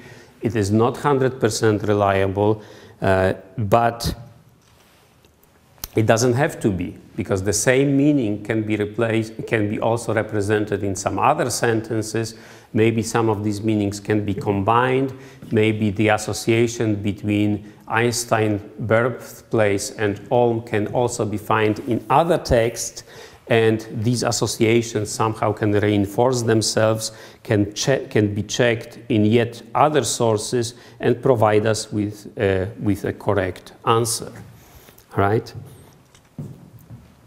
Well, similarly here, if we knew, you know, if we had a database and we had to answer the question X run this, yes, and the question was about, say, either organization, so someone ran GE, or Jack Welch ran this organization, and then the answer would be GE.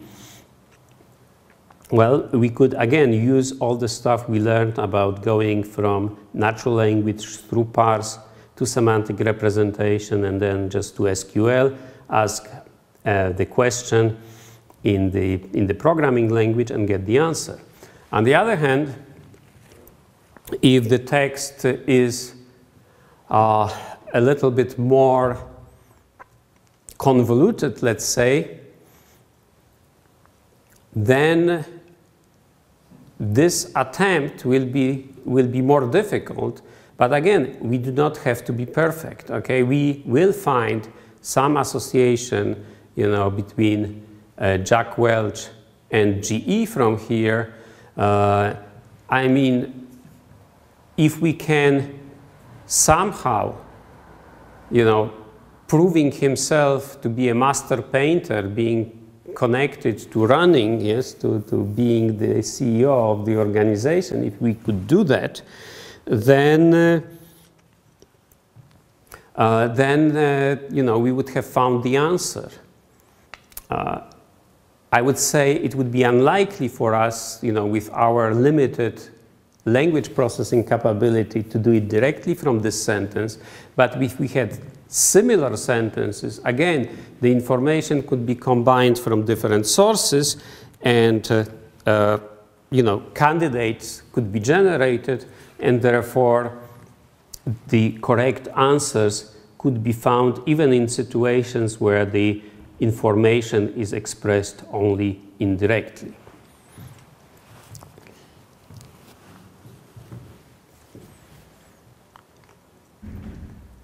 Well, one reason for not trying to create, you know, a perfect logical representation is that language doesn't admit a neat mathematical description, okay? Unlike chess, where we have, for instance, a finite number of moves, yes, and in each situation, and we know when, you know, there is the end of the game, when there was the beginning of the game, and the symbols are, the meaning of the symbols are completely clear.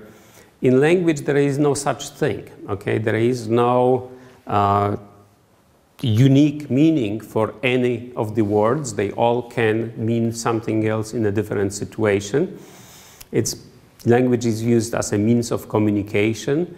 It assumes that, you know, that two people who communicate have certain common experiences that they live in, in the same world, for instance.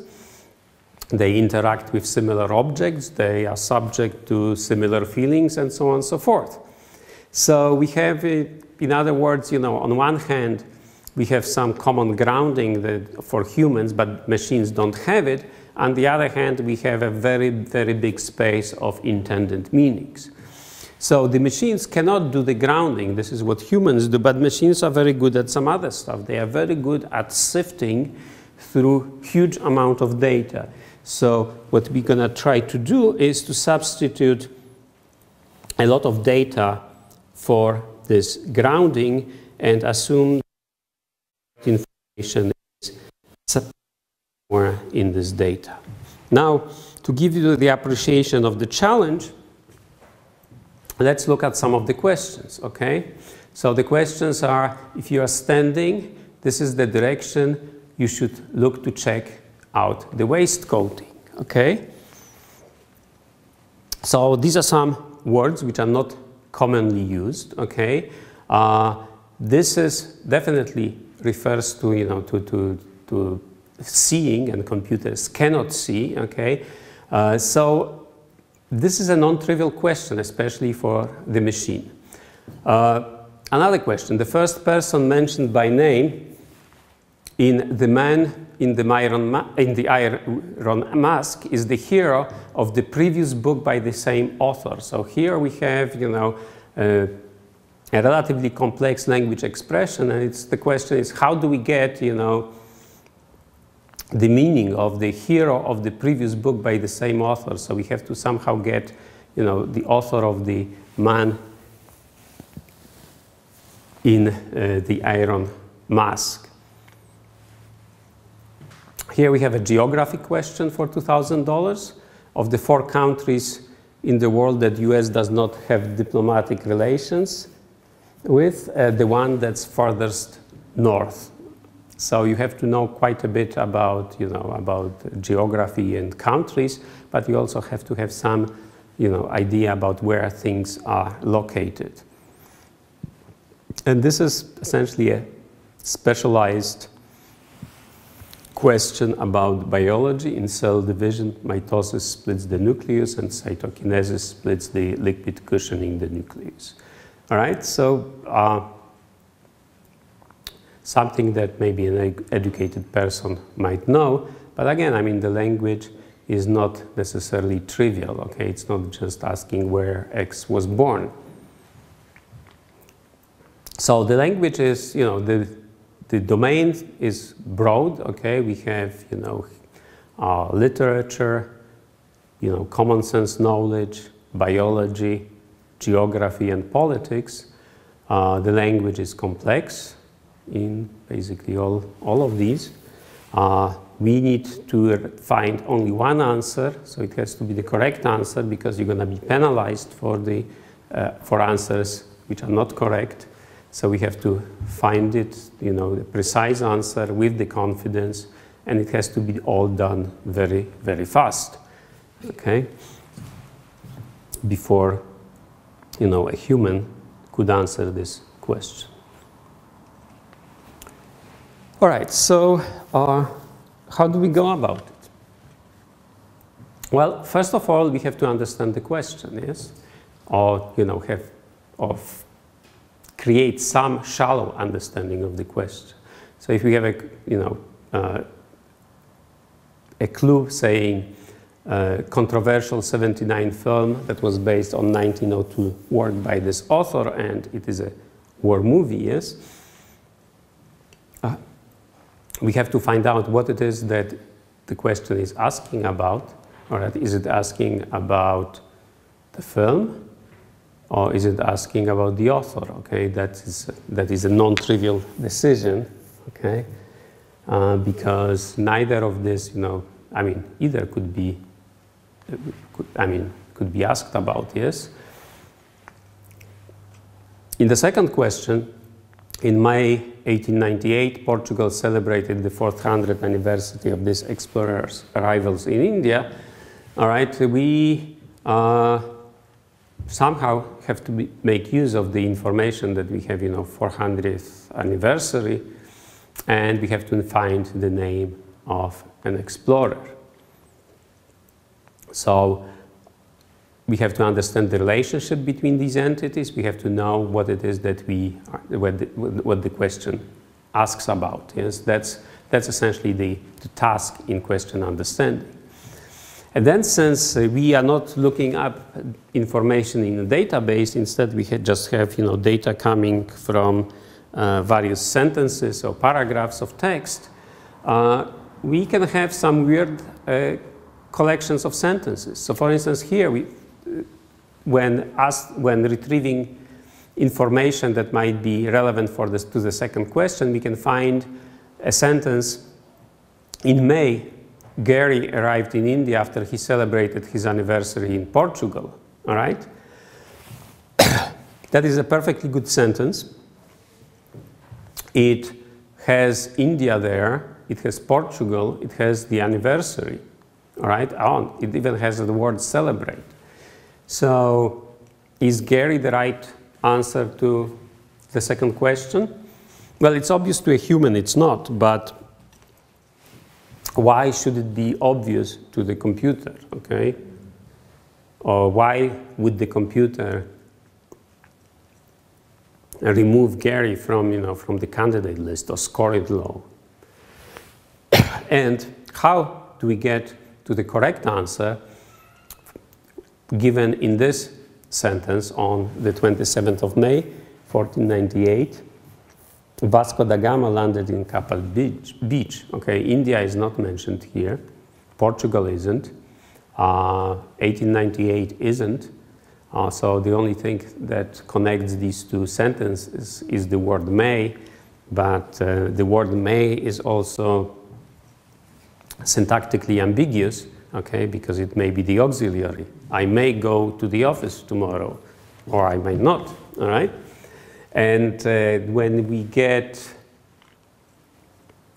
clues from, from the screen in Jeopardy, all the clues are capitalized.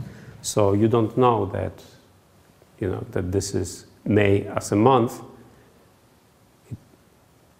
It could be May as it could be the auxiliary too. So understanding that, that we have a date in this case, and in this case, and in this case, is one of the tasks that have to be performed. All right, so we need to extract some information from the question. Okay, so we have to find out what is the relationship between the various entities mentioned in the question, and we have to understand what it is that the question asks about. Is it asking about the film? Is it asking for the author? All right.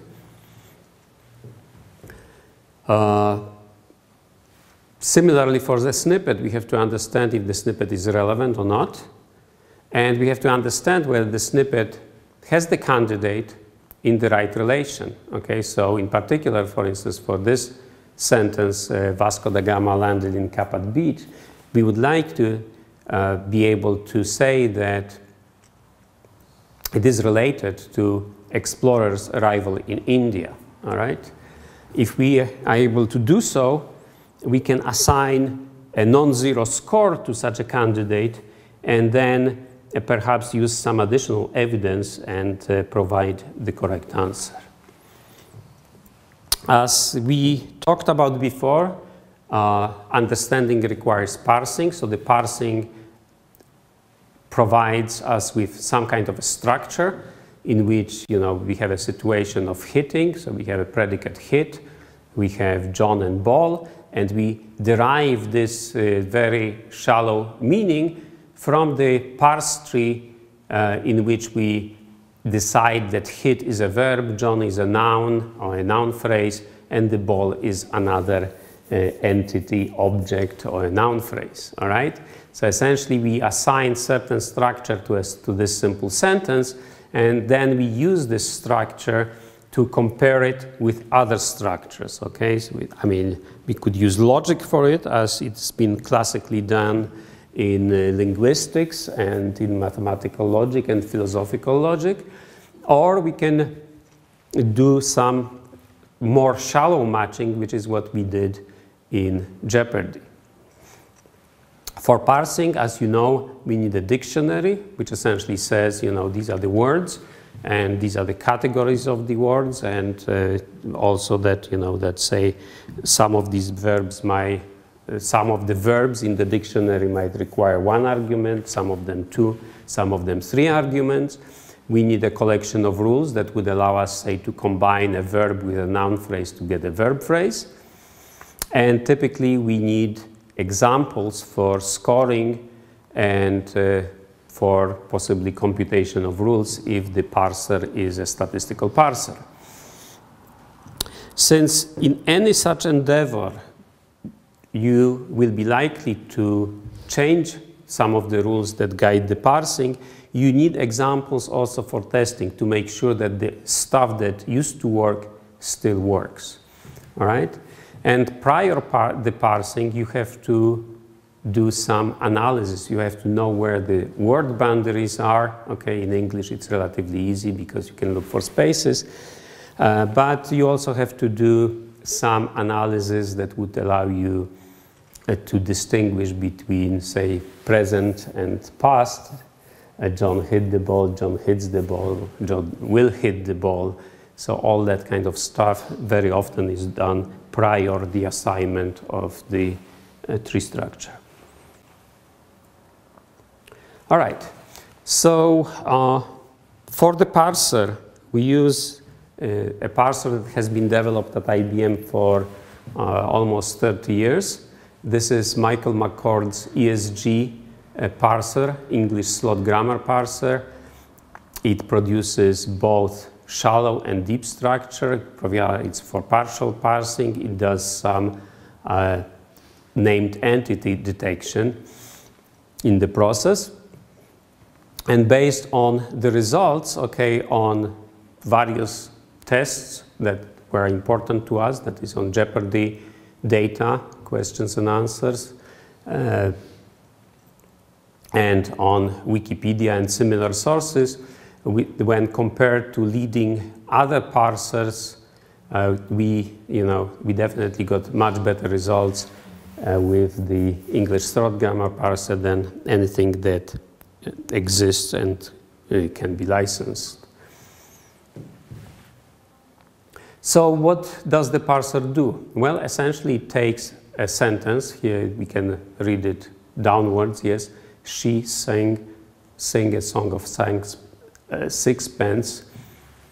So this is a very short sentence. It assigns a structure to it, okay, in which we, for instance, can identify this expression as a proper noun, a name of the song.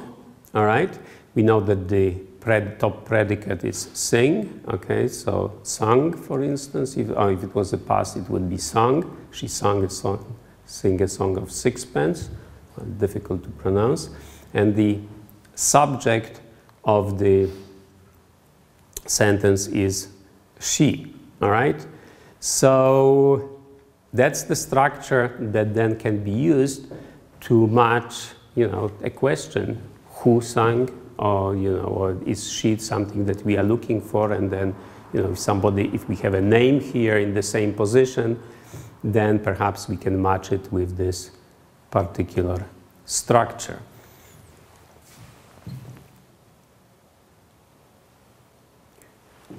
So what else do we have there? So we have the slot grammar parser, and this allows us to create, predicate argument structure, okay, which can be seen as simplified parser, and we're going to see examples in a second. We have several named entity recognizers, because we want to recognize things like people, places, colors, dates, and so on and so forth. We do some anaphora resolution, which I'm going to explain in a moment. And we have to deal with time. Okay, so first of all, we need one way of representing dates, okay, and that goes under normalization. and then we have to deal with the stuff like 400th anniversary, and then connect it to another date and create a new year from this relationship. We detect certain semantic relations using predicate argument structure or simplified parse. And we also have another semantic relation detector, which is based on statistical methods. All right, so why do we need a parser? Okay, besides, understanding, sort of some of the arguments. Because, for instance, here we have a sentence, thallium is said to look like this element. All right? So what do we want out of it? Well, what we want out of it is, we are getting this initial structure where, of course, thallium is the topic, all right? But the construction is that thallium is said to look like this element. So what we want to get is the connection is that, basically what we want to get is the statement thallium looks like this element. That's essentially what we would like to get out of this structure. So for that, we do need a relatively sophisticated parser, which allows us to propagate this information from the, from the top node, okay? So essentially ignore this predicate said and just connect thallium directly to look. And that is an easier query to process, although of course the meaning is a little bit, has been a little bit changed, but not by much. All right, so this is what we want out of it, yes? We want the relationship between thallium and an element. We're going to be looking for an element.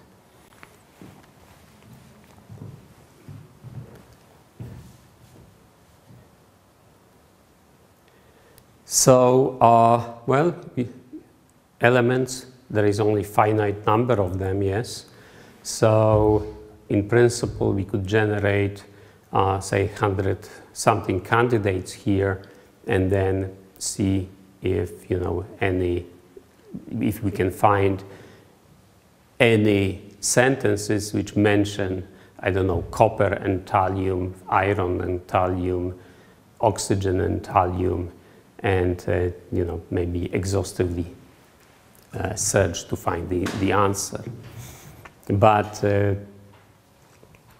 we can also simply do a search query on thallium and try to find all the elements mentioned in the documents, and then see if there is some additional evidence that that gives us the link of looking like, all right, which is the strategy that that we're gonna take.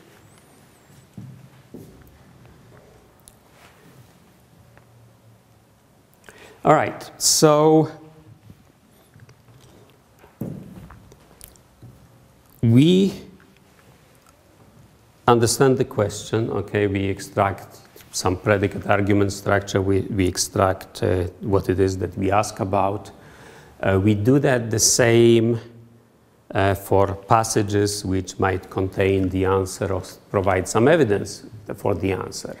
But how does it work? How does it all run? Okay, so I'm gonna say a few words about the pipeline. Okay, there is a computer program that essentially has to connect all these elements, and the architecture system that we used is called UIMA, which stands for Unstructured Information Management Architecture. It was developed by IBM about 10 years ago, and it is now an Apache Foundation project and product, so everybody can download it. It's a scalable architecture that is something that can be used with large amounts of text on many machines. It is fast, it is very reliable, and it is for many organizations a preferred way of doing text analytics. So we use the same pipeline, the same basis, which is UIMA. The main concept in UIMA is called CAS, okay, which stands for Common Analysis Structure or System, depending on how people express it. All right.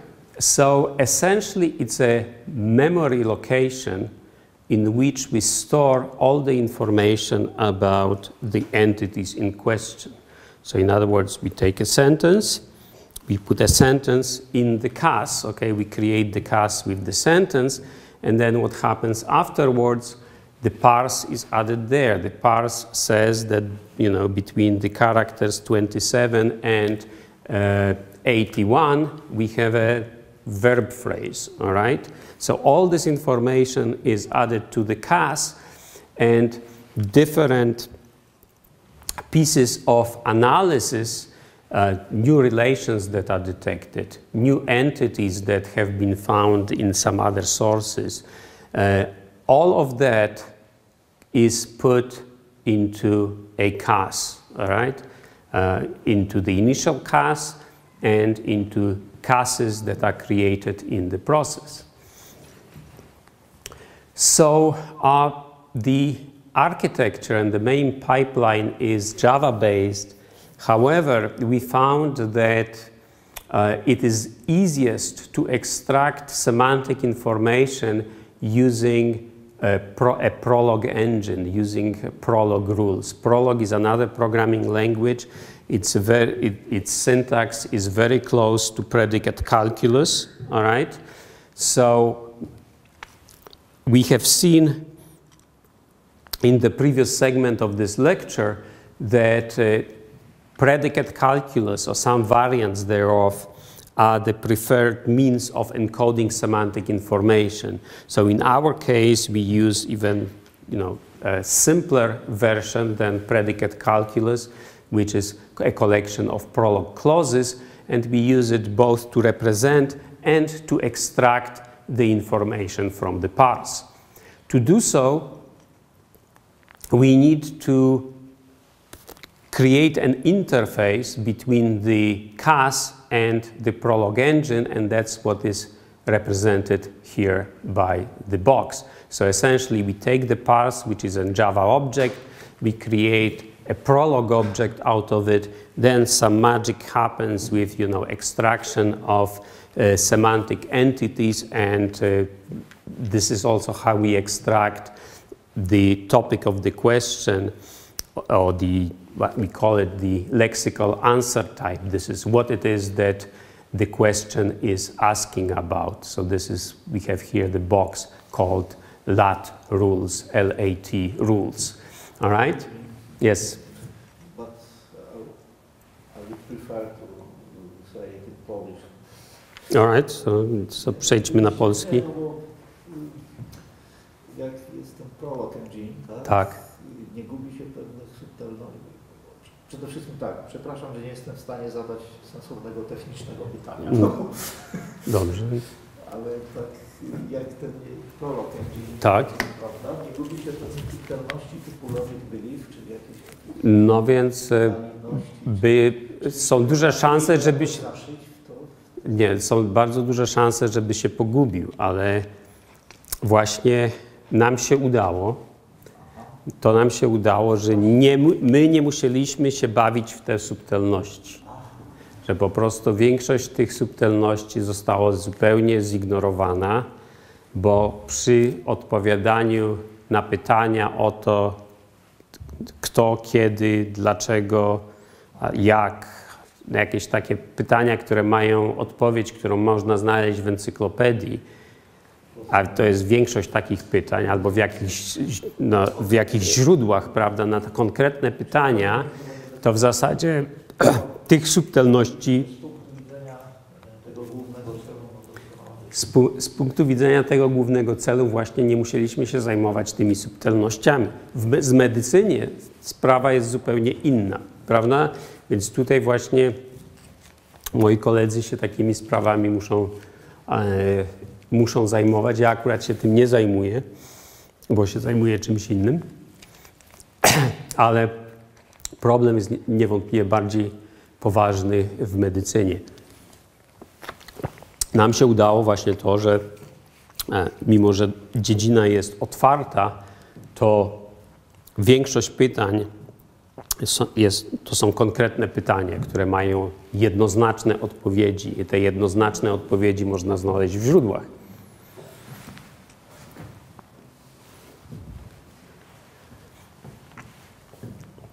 All right, so to continue in English,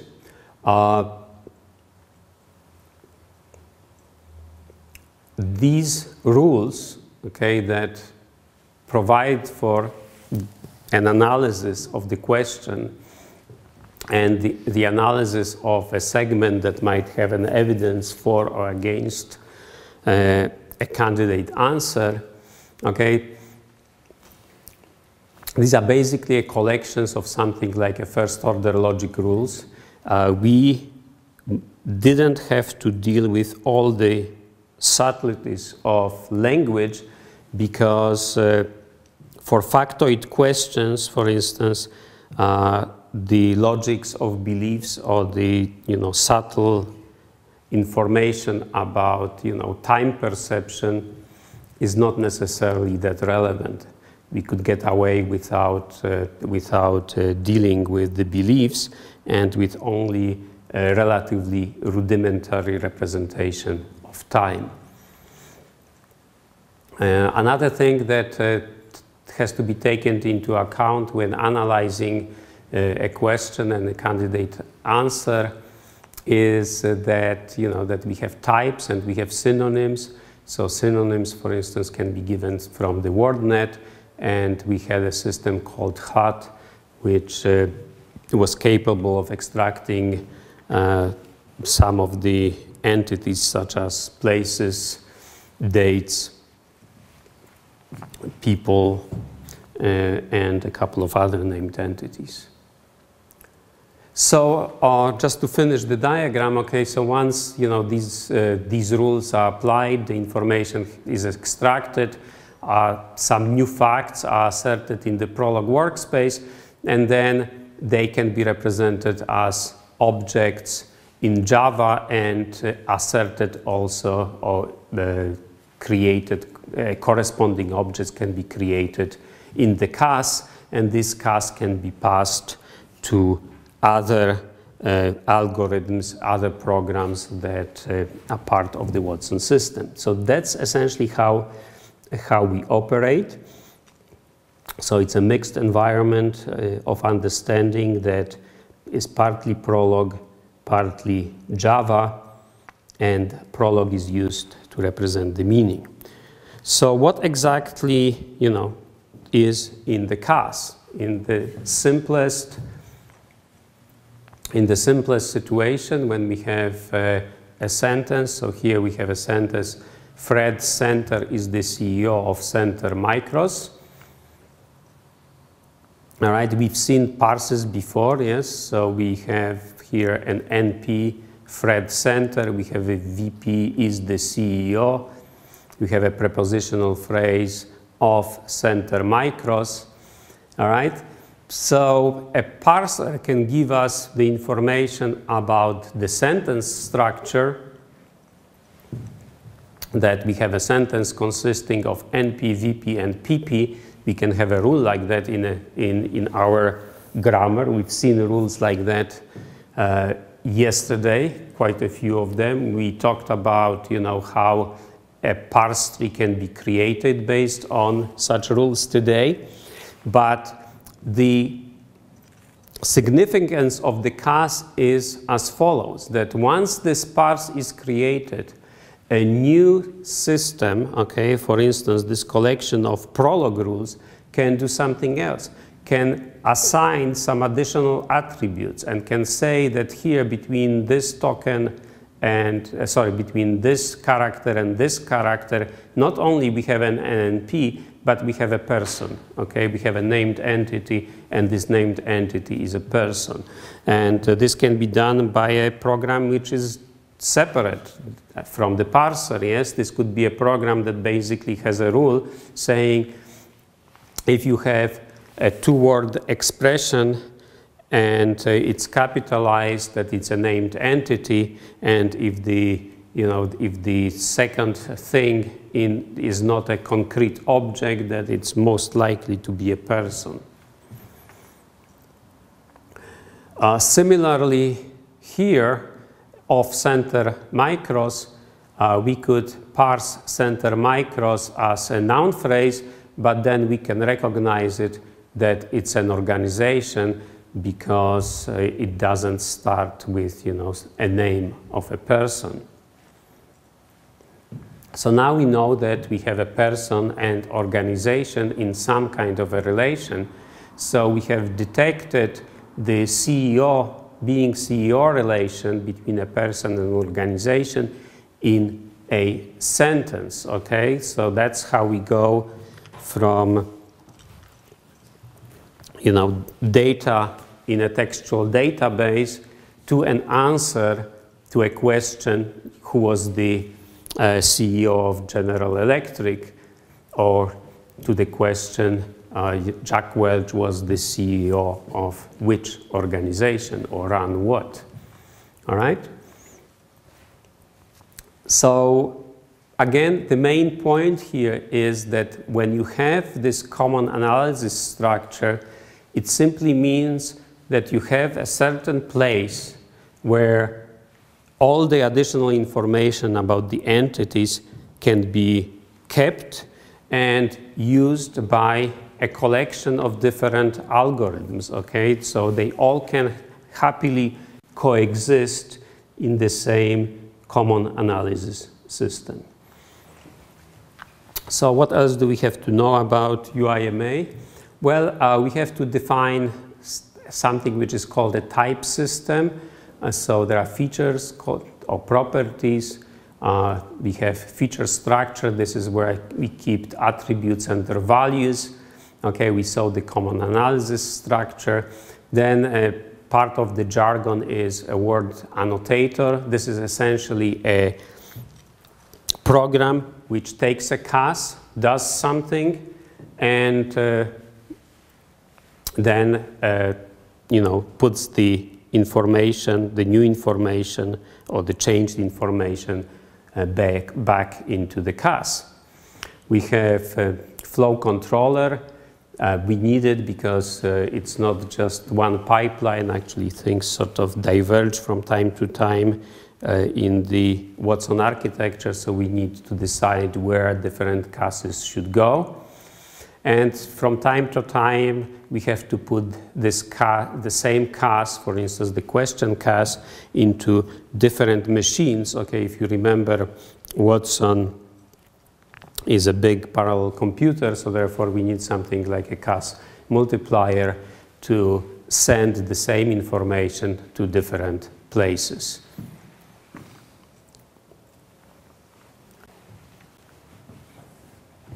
So the simplest pipeline looks as follows, that we have a document reader, okay, which reads something and initializes a class. Then something happens, for instance, sentences are parsed and classes are modified. Named entities can be detected, and we can find, the names of people, organizations, and relations between them. Then we keep this information in the class, but in addition, we can represent it in some kind of a declarative fashion, for instance, as metadata, which in turn can be indexed by the search engine. So we could not only add this information to the sentence, but we can keep this information. We can add it as metadata, and then this kind of pipeline allows us to create a semantic search engine where we can ask for, names of CEOs, even though this, relation between CEO and the company is only implicit in the text. All right, so how does it look like? Okay, I mean the diagram of the architecture of the Watson system. Well, we start with the question here. Something happens, and at the end we have the answer. Yes. So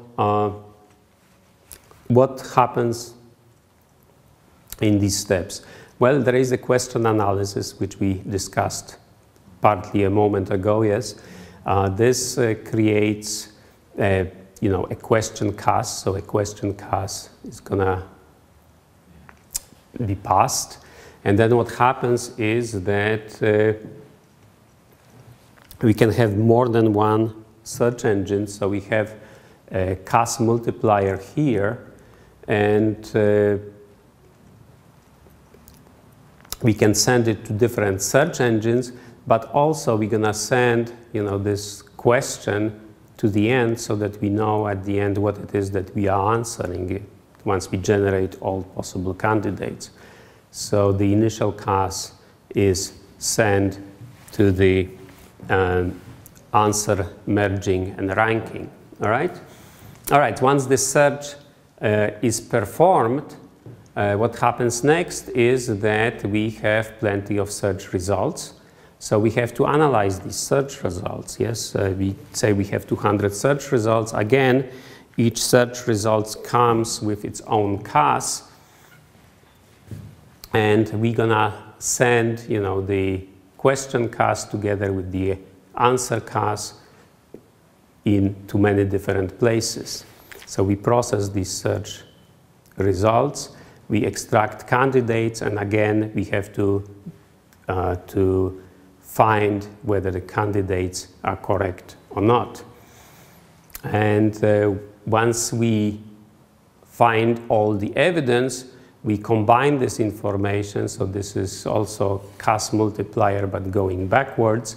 Okay, that is combining the information, and finally all of this stuff goes into final merging and ranking, where different answers come with different scores, and based on certain machine learning model or models, we decide, which one is the best answer, what should be scored highest. So this is the mode of operation from the point of view of passing the cases. So the cases are passed to multiple places. They are combined when the evidence is accumulated. And all of it is happening relatively fast. Well, it has to be fast. All right, so that's the initial picture. Yes. So what you should remember from that is basically that we have this UMA pipeline. All the information is added to the cast. Most of the semantic analysis is done in Prolog. Or the grammar itself actually was originally written in Prolog, then it was recoded in C. So what's currently being used is the C version of the grammar with a Java interface. All right, so another thing that we need to do is we have to understand the meaning of segments which are longer than a sentence. So for instance, here we have a sentence: Vasco da Gama commanded a Portuguese ship. He sailed more than 6,000 miles over open ocean. All right?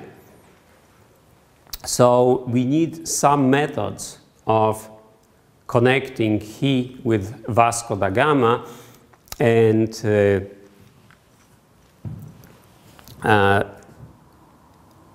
such connection is not always easy to find, especially when you have the pronoun it and many entities mentioned in the paragraph of text. So we're going to spend a few minutes to talk about a reference resolution. Okay, so what we would like to do is to be able to associate Vasco da Gama and he, and in the previous situation it's trivial, but we're going to see that in general doing so is not always reliable. Okay, in general we would like to deal not only with pronouns but also with other referring expressions and reference. Okay, so let's look at the situation. Okay, so let's look at some of the examples that might appear in language. All right, so here we have a simple statement, and then somebody else saying something, saying the next statement. So the first sentence says, according to John, Bob bought Sue an Integra, and Sue bought Fred a Legend. Okay. So we have a description of situation where we have, some people buying cars for other people, and then a statement about what happened. So here we have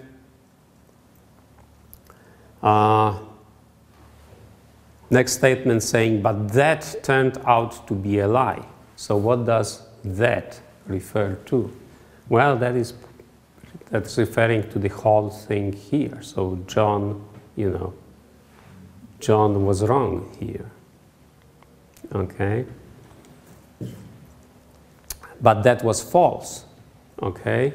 So something is not right about the combination. So maybe Bob didn't buy Sue an Integra, but maybe it was the reverse, yes? But Sue bought Fred a Legend might still be a true statement.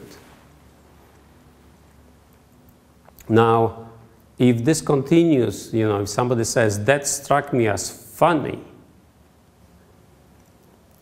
that struck me as funny way to describe the situation, okay? In this case, that refers to the whole manner of description. All right, this parallel construction, maybe that is sometimes funny. That caused Sue to become rather poor. Okay, this refers to Sue buying the Integra for Bob. So this part and this part. So according to John, and Sue bought Fred a Legend, these things get ignored, but on the other hand, we create sort of an event consisting of Bob bought Sue an Integra.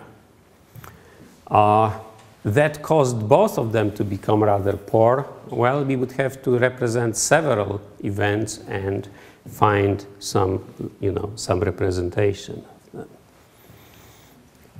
So reference is tricky on when it comes to this and that, he and it. All right, so other examples of reference. So we can refer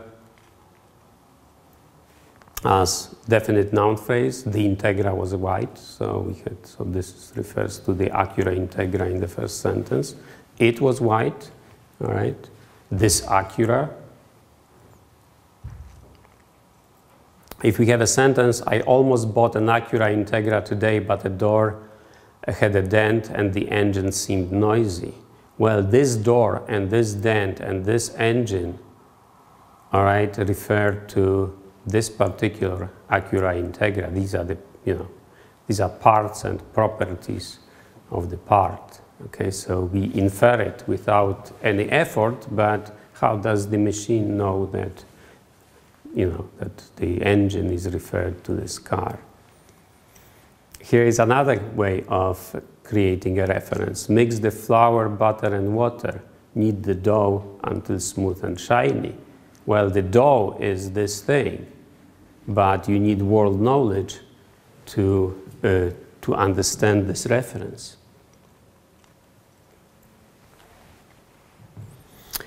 So the phenomenon is complex, but obviously something can be done. So for instance, John has an Acura, it is red. Okay, it cannot refer to John. Okay, it has to refer to Acura. Similarly, John and Mary have Acuras, we love them, okay? We cannot mean John and Mary, yes? Because we, okay, I mean, the only possible referent here is Acuras, okay? Because we are speaking about somebody else. So we cannot assume that, you know, that we refers to John and Mary. That would be a wrong reading. Okay, now John has an Acura, so with only some of these possibilities are, I mean, are relevant. Yes, we can say he is attractive, that refers to John. It is attractive has to refer to Acura. She is attractive, it might refer to Acura. And then there are syntactic constraints on the reference, yes? So John bought himself a new Acura. This has to refer to John. This cannot refer to John in the second sentence. John told Bill to buy him a new Acura. I think that is ambiguous. John told Bill to buy himself a new Acura. Well, himself has to refer to Bill. He told Bill to buy John a new Acura. Well, it is not clear what the referent of he is. So there are some constraints, and there are some preferences, okay, in interpretation, and they can be found either, you know, by analyzing texts on hand, by hand, or by looking at statistics. So, for instance, recency. John has an Integra, Bill has a Legend, Mary likes to drive it, okay? It is likely to refer to the Legend. John went to the Acura dealership with Bill. He bought an Integra. So, which one is it? By recency, it would be Bill. By the parallelism, grammatical role, if we keep, you know, the same subject, yes, it should be John. So we will have to resolve, you know, somehow, I mean, what is more important, recency or grammatical role? John and Bill went to an Acura dealership. He bought an Integra. This is definitely strange.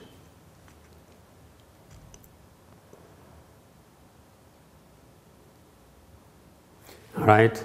John needed a car to go to his new job. He decided he wanted something sporty. Bill went to the Acura dealership with him. He bought an Integra. So here we can infer perhaps that John is somebody who bought the Integra because he needed the car, despite the fact that, you know, Bill is the last male mentioned in this paragraph of text. So the recency here wouldn't apply.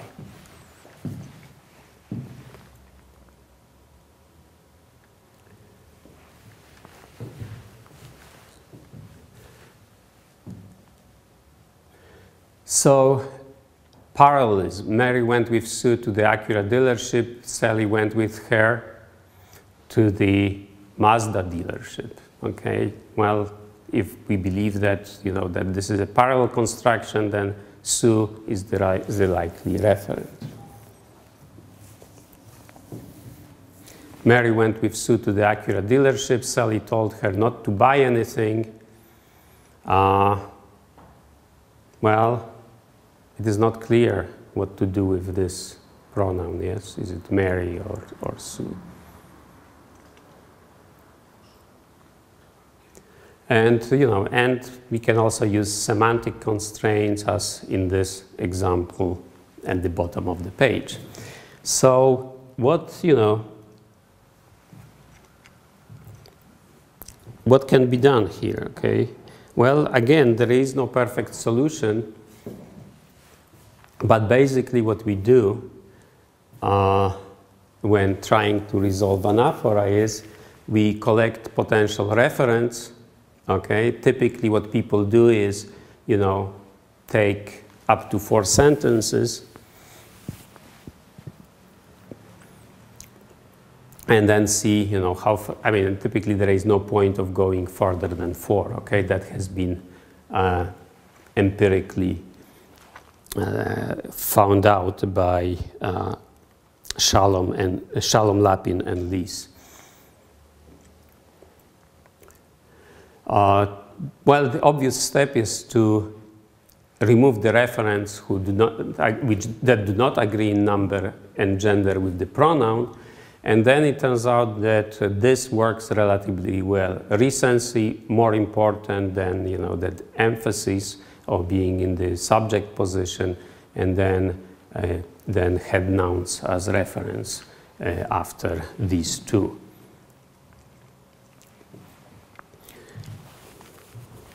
All right, so we talk about understanding a question, about dealing with some of the phenomena like anaphora resolution, which we have to do. We found some named entities. So all of this operates in this particular pipeline. Okay, so question is put in the CAS, analyzed, decomposed if necessary, and now we are in a situation where we found some candidate answers, we have some information about the candidate answers, perhaps we resolved all the anaphoric references. So what happens next? What happens next is that many algorithms operate in parallel and try to provide us with partial score of available evidence, okay, for every possible candidate.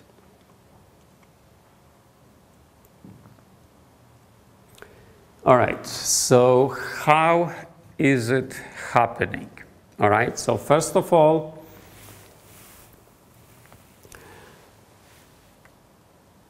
actually, I don't know that.